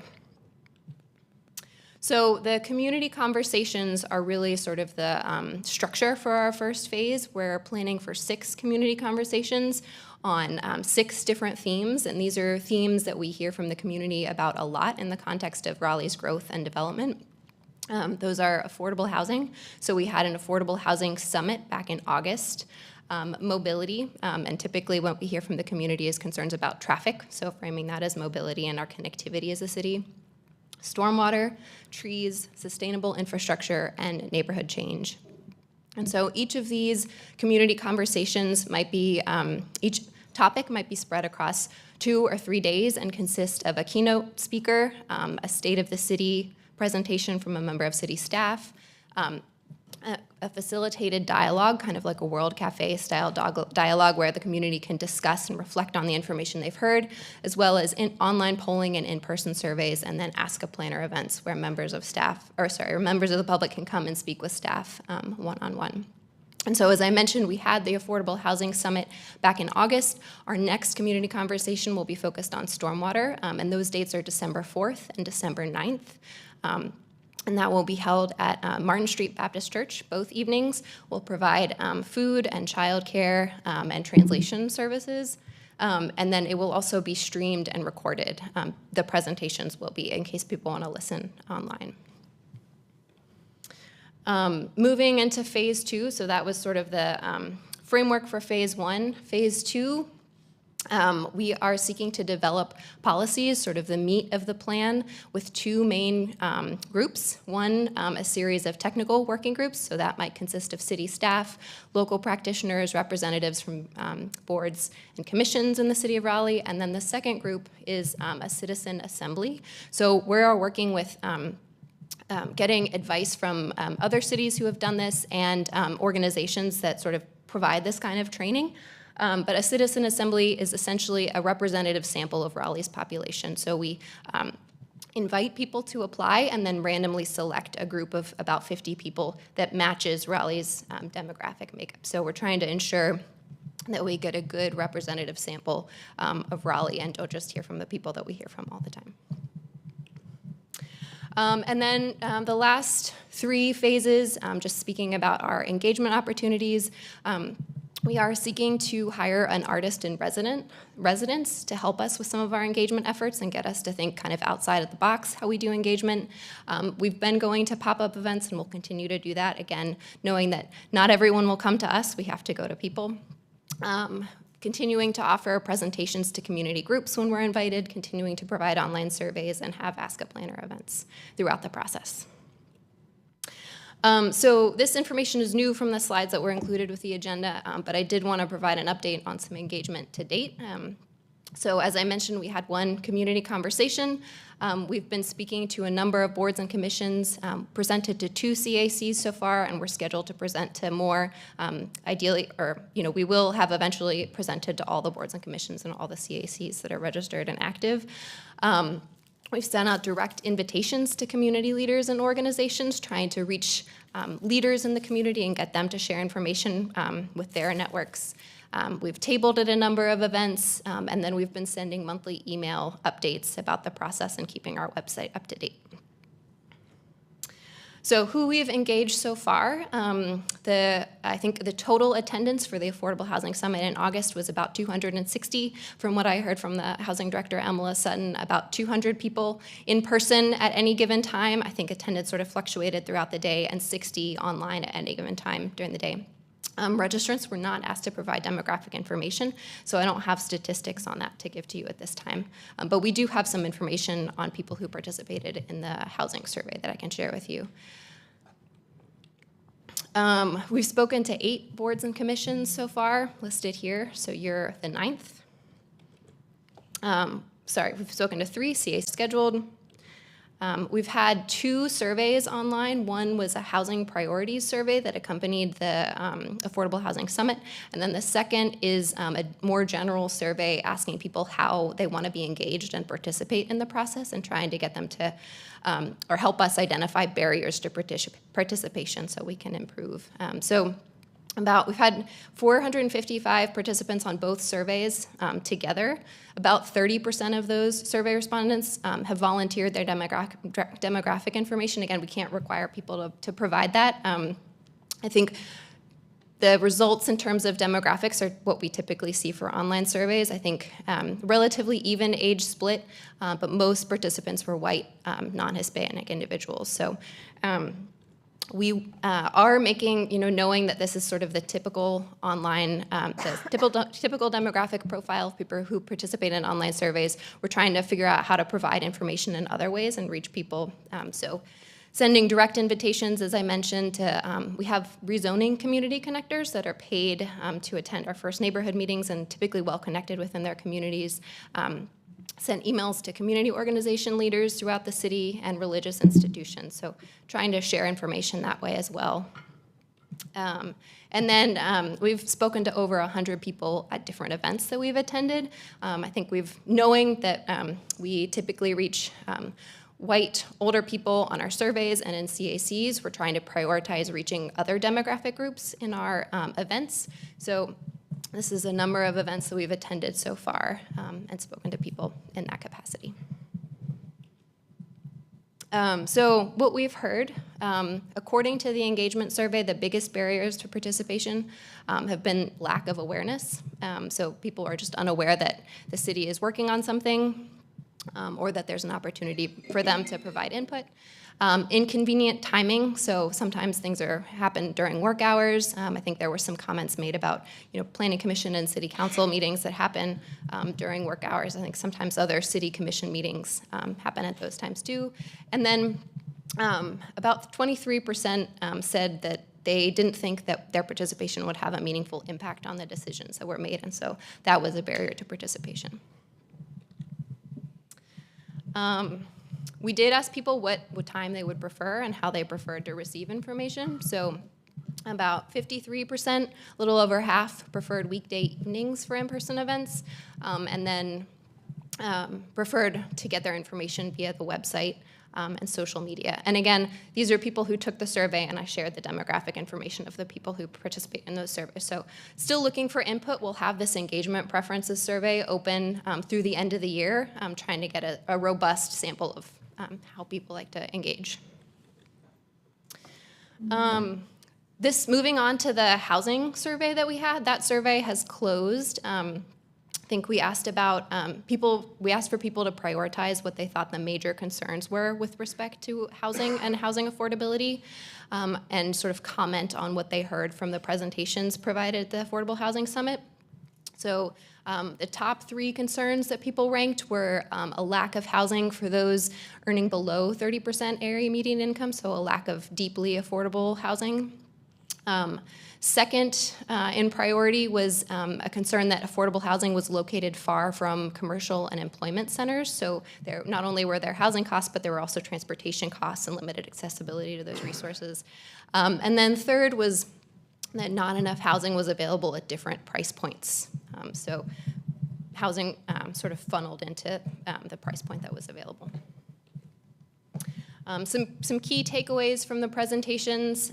So again, asking folks to comment on what they heard from Greg Colburn, who was the keynote speaker and spoke on housing as a homelessness problem. So a lot of the comments, or homelessness as a housing problem, Raleigh, a lot of the comments sort of are reflective of that. But some key takeaways folks mentioned were that they noted that lack of housing supply is a primary driver of homelessness. That more housing types and more deep affordability, again, addressing that 30% and below, will help address homelessness. And they also noted and were surprised by the large disparity in the median household income in Raleigh, sort of that big income gap. We asked them to comment on what they saw as opportunities and if they thought that the solutions proposed by presenters were feasible in Raleigh. So I think people were interested in the idea of low-interest loans for affordable housing developers, either provided by the city or another entity. They wanted to see stronger collaboration between state and local government. I think one of the themes that was presented upon at the Housing Summit was that there are some restrictions at the state level that impact our ability to provide affordable housing. They wanted to see more private sector engagement, and then they wanted to see a focus on long-term solutions, which is nice for us as people who work in long-term planning to know that people are sort of thinking in that capacity. I think this is my last or second to last slide. When we talk to the community at these events, we also are trying to get them to, I think a lot of people are very new to a comprehensive plan and why they should care about it and what a comprehensive plan is. So we try to get them to think about what they envision for Raleigh in the future. And they should participate now so that they can help us create the vision and the roadmap for growth. So these are just a sample of things. We've had people fill out these little cards that say, in the future, Raleigh, and then the one that's not pictured is Raleigh is. So getting them to tell us what they think of Raleigh today, what Raleigh means to them, what are sort of assets they see, and then what they want for Raleigh in the future. So still working on compiling these. I think we've received about 150 of these little cards, but I think the responses really run the gamut. I've included a kind of a sample of these. Definitely heard comments about housing affordability, transit and bus stop amenities, and a lot about parks and greenways, as you might expect in the city of Oaks. So that's all. I'm happy to answer questions if you have them. Thank you, Sarah. I'll say I'm really excited to see the updated comp plan. We've been talking about it a lot, so I'm glad it's happening. I'm glad you're engaging the community. I went to the Affordable Housing Summit. I plan to go to the stormwater conversation. So I'll be really interested to see if you're able to get much youth engagement, because it would really be interesting to hear what younger people are saying, since they're the ones that are going to be living this. But I appreciate all the work staff is doing. Are there any questions or comments from other commissioners? Well, thank you very much. Oh, wait, I think Commissioner O'Haver? Sorry. Yeah, great job. None of this is a lot of work. I do want to point out Bynum's new sticker on her laptop. Pretty cool, reflecting Raleigh. The one thing I found interesting was almost a quarter of the people that you talked to said our response has no influence. And I think I don't know if there's an opportunity during this process to provide some type of education about how the comp plan, the zoning ordinance, and sort of what the because like people get here and they're confused, they're very emotional, and certain things can be done and certain things can't, and it's really confusing for residents. I know that's a sort of a big ask, but if there was a way to filter in some of the education about how this process works, I think that'll help, because even asking about creating the vision is great, but when we talk a lot about affordable housing, a lot of these developers get up here and like the financing just isn't there. So we can create a great vision, but then when those plans come before us as a planning commission and the communities here, I think there's a gap between sort of what we can and can't do. So I don't know that that's your responsibility as part of the comp plan, but I think if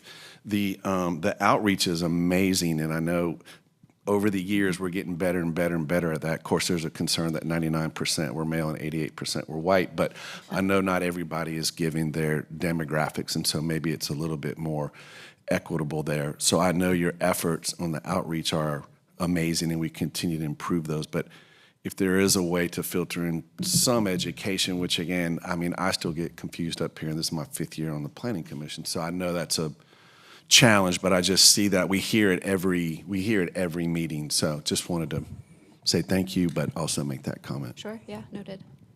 Commissioner Raines? Just a quick question and comment. Yeah, again, I agree. Thank you for all this work on this. I like the themes that are being focused on. One thing that kind of struck me is since in 5 years, the city's grown 4% in area. Do you see that trajectory continue, or is it going to level off?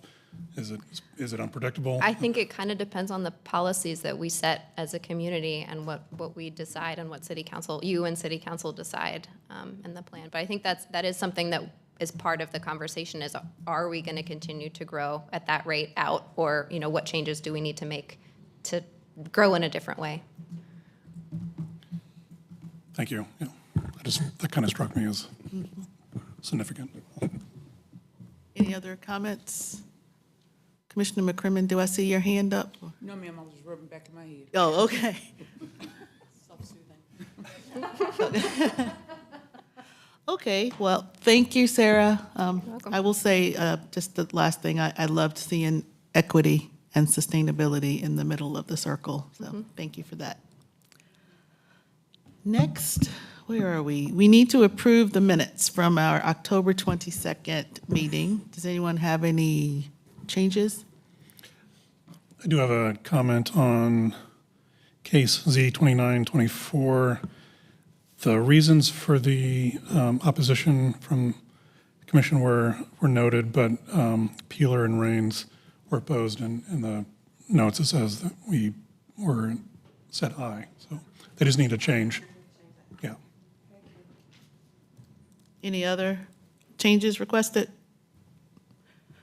If not, I'll go ahead and move that the minutes from the October 22nd, 2024 Planning Commission meeting be approved. Second by Commissioner McCrimmon. All in favor? Any opposed? Great, that was unanimous. Next, we will have the report of the chair. The chair's not here. She didn't send me any notes. I will begin and just say there is no committee of the whole meeting scheduled for November, so you get a break. Or December. So committee of the whole will not meet again until 2025. Can't believe we're talking about 2025. My neighborhood is all lit up for Christmas. I don't know why. I don't know. Maybe people needed some joy. Let's just go down the line. Commissioner Raines. For the Infrastructure and Mobility Committee, we do not have a meeting on November 21st or in December at this point, right? Okay. None of the committees meet in December because of the council break. Nothing to add.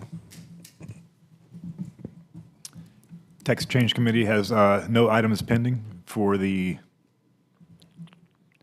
November 20th meeting, so as of now, that's off, and we're not going to meet in December. Strategic Planning Committee did have a meeting scheduled for tomorrow. However, I have determined we no longer have a quorum, so we have to cancel and reschedule that.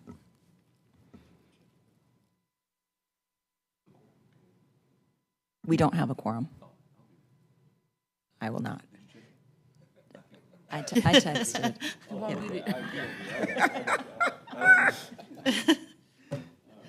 I have nothing to add. No updates for me. All right. Well, then we'll hear from our assistant. Oh, oops, I'm sorry, Commissioner Raines. Sorry to interrupt. Was there any update on rescheduling a retreat, or is that kind of? We'll hear from our assistant director. That's totally up to you. If you would like to reschedule, I'm happy to help you. Commission, would you like a retreat? Okay. Yes. Bynum, we would like to reschedule the retreat. Thank you for letting me know. We'll work on some dates. In my report this week and also in the agenda for the retreat, we've provided a written update on missing middle uptake and rental rates. The Chair Miller had some questions about that and asked for us to bring that information forward to you for the retreat. So that's in writing for you. There are lots of links to other metrics and presentations that may be of interest to you. And then we just heard from Sarah today the content that we had planned to present to you on that topic at the retreat. So we'll need new topics for the retreat, is what I'm hearing. I would need to know what you would like to discuss. Yes, please. And then I have no other report. Thank you so much. Thank you. Is there anything else from anyone else? All righty then. Meeting adjourned.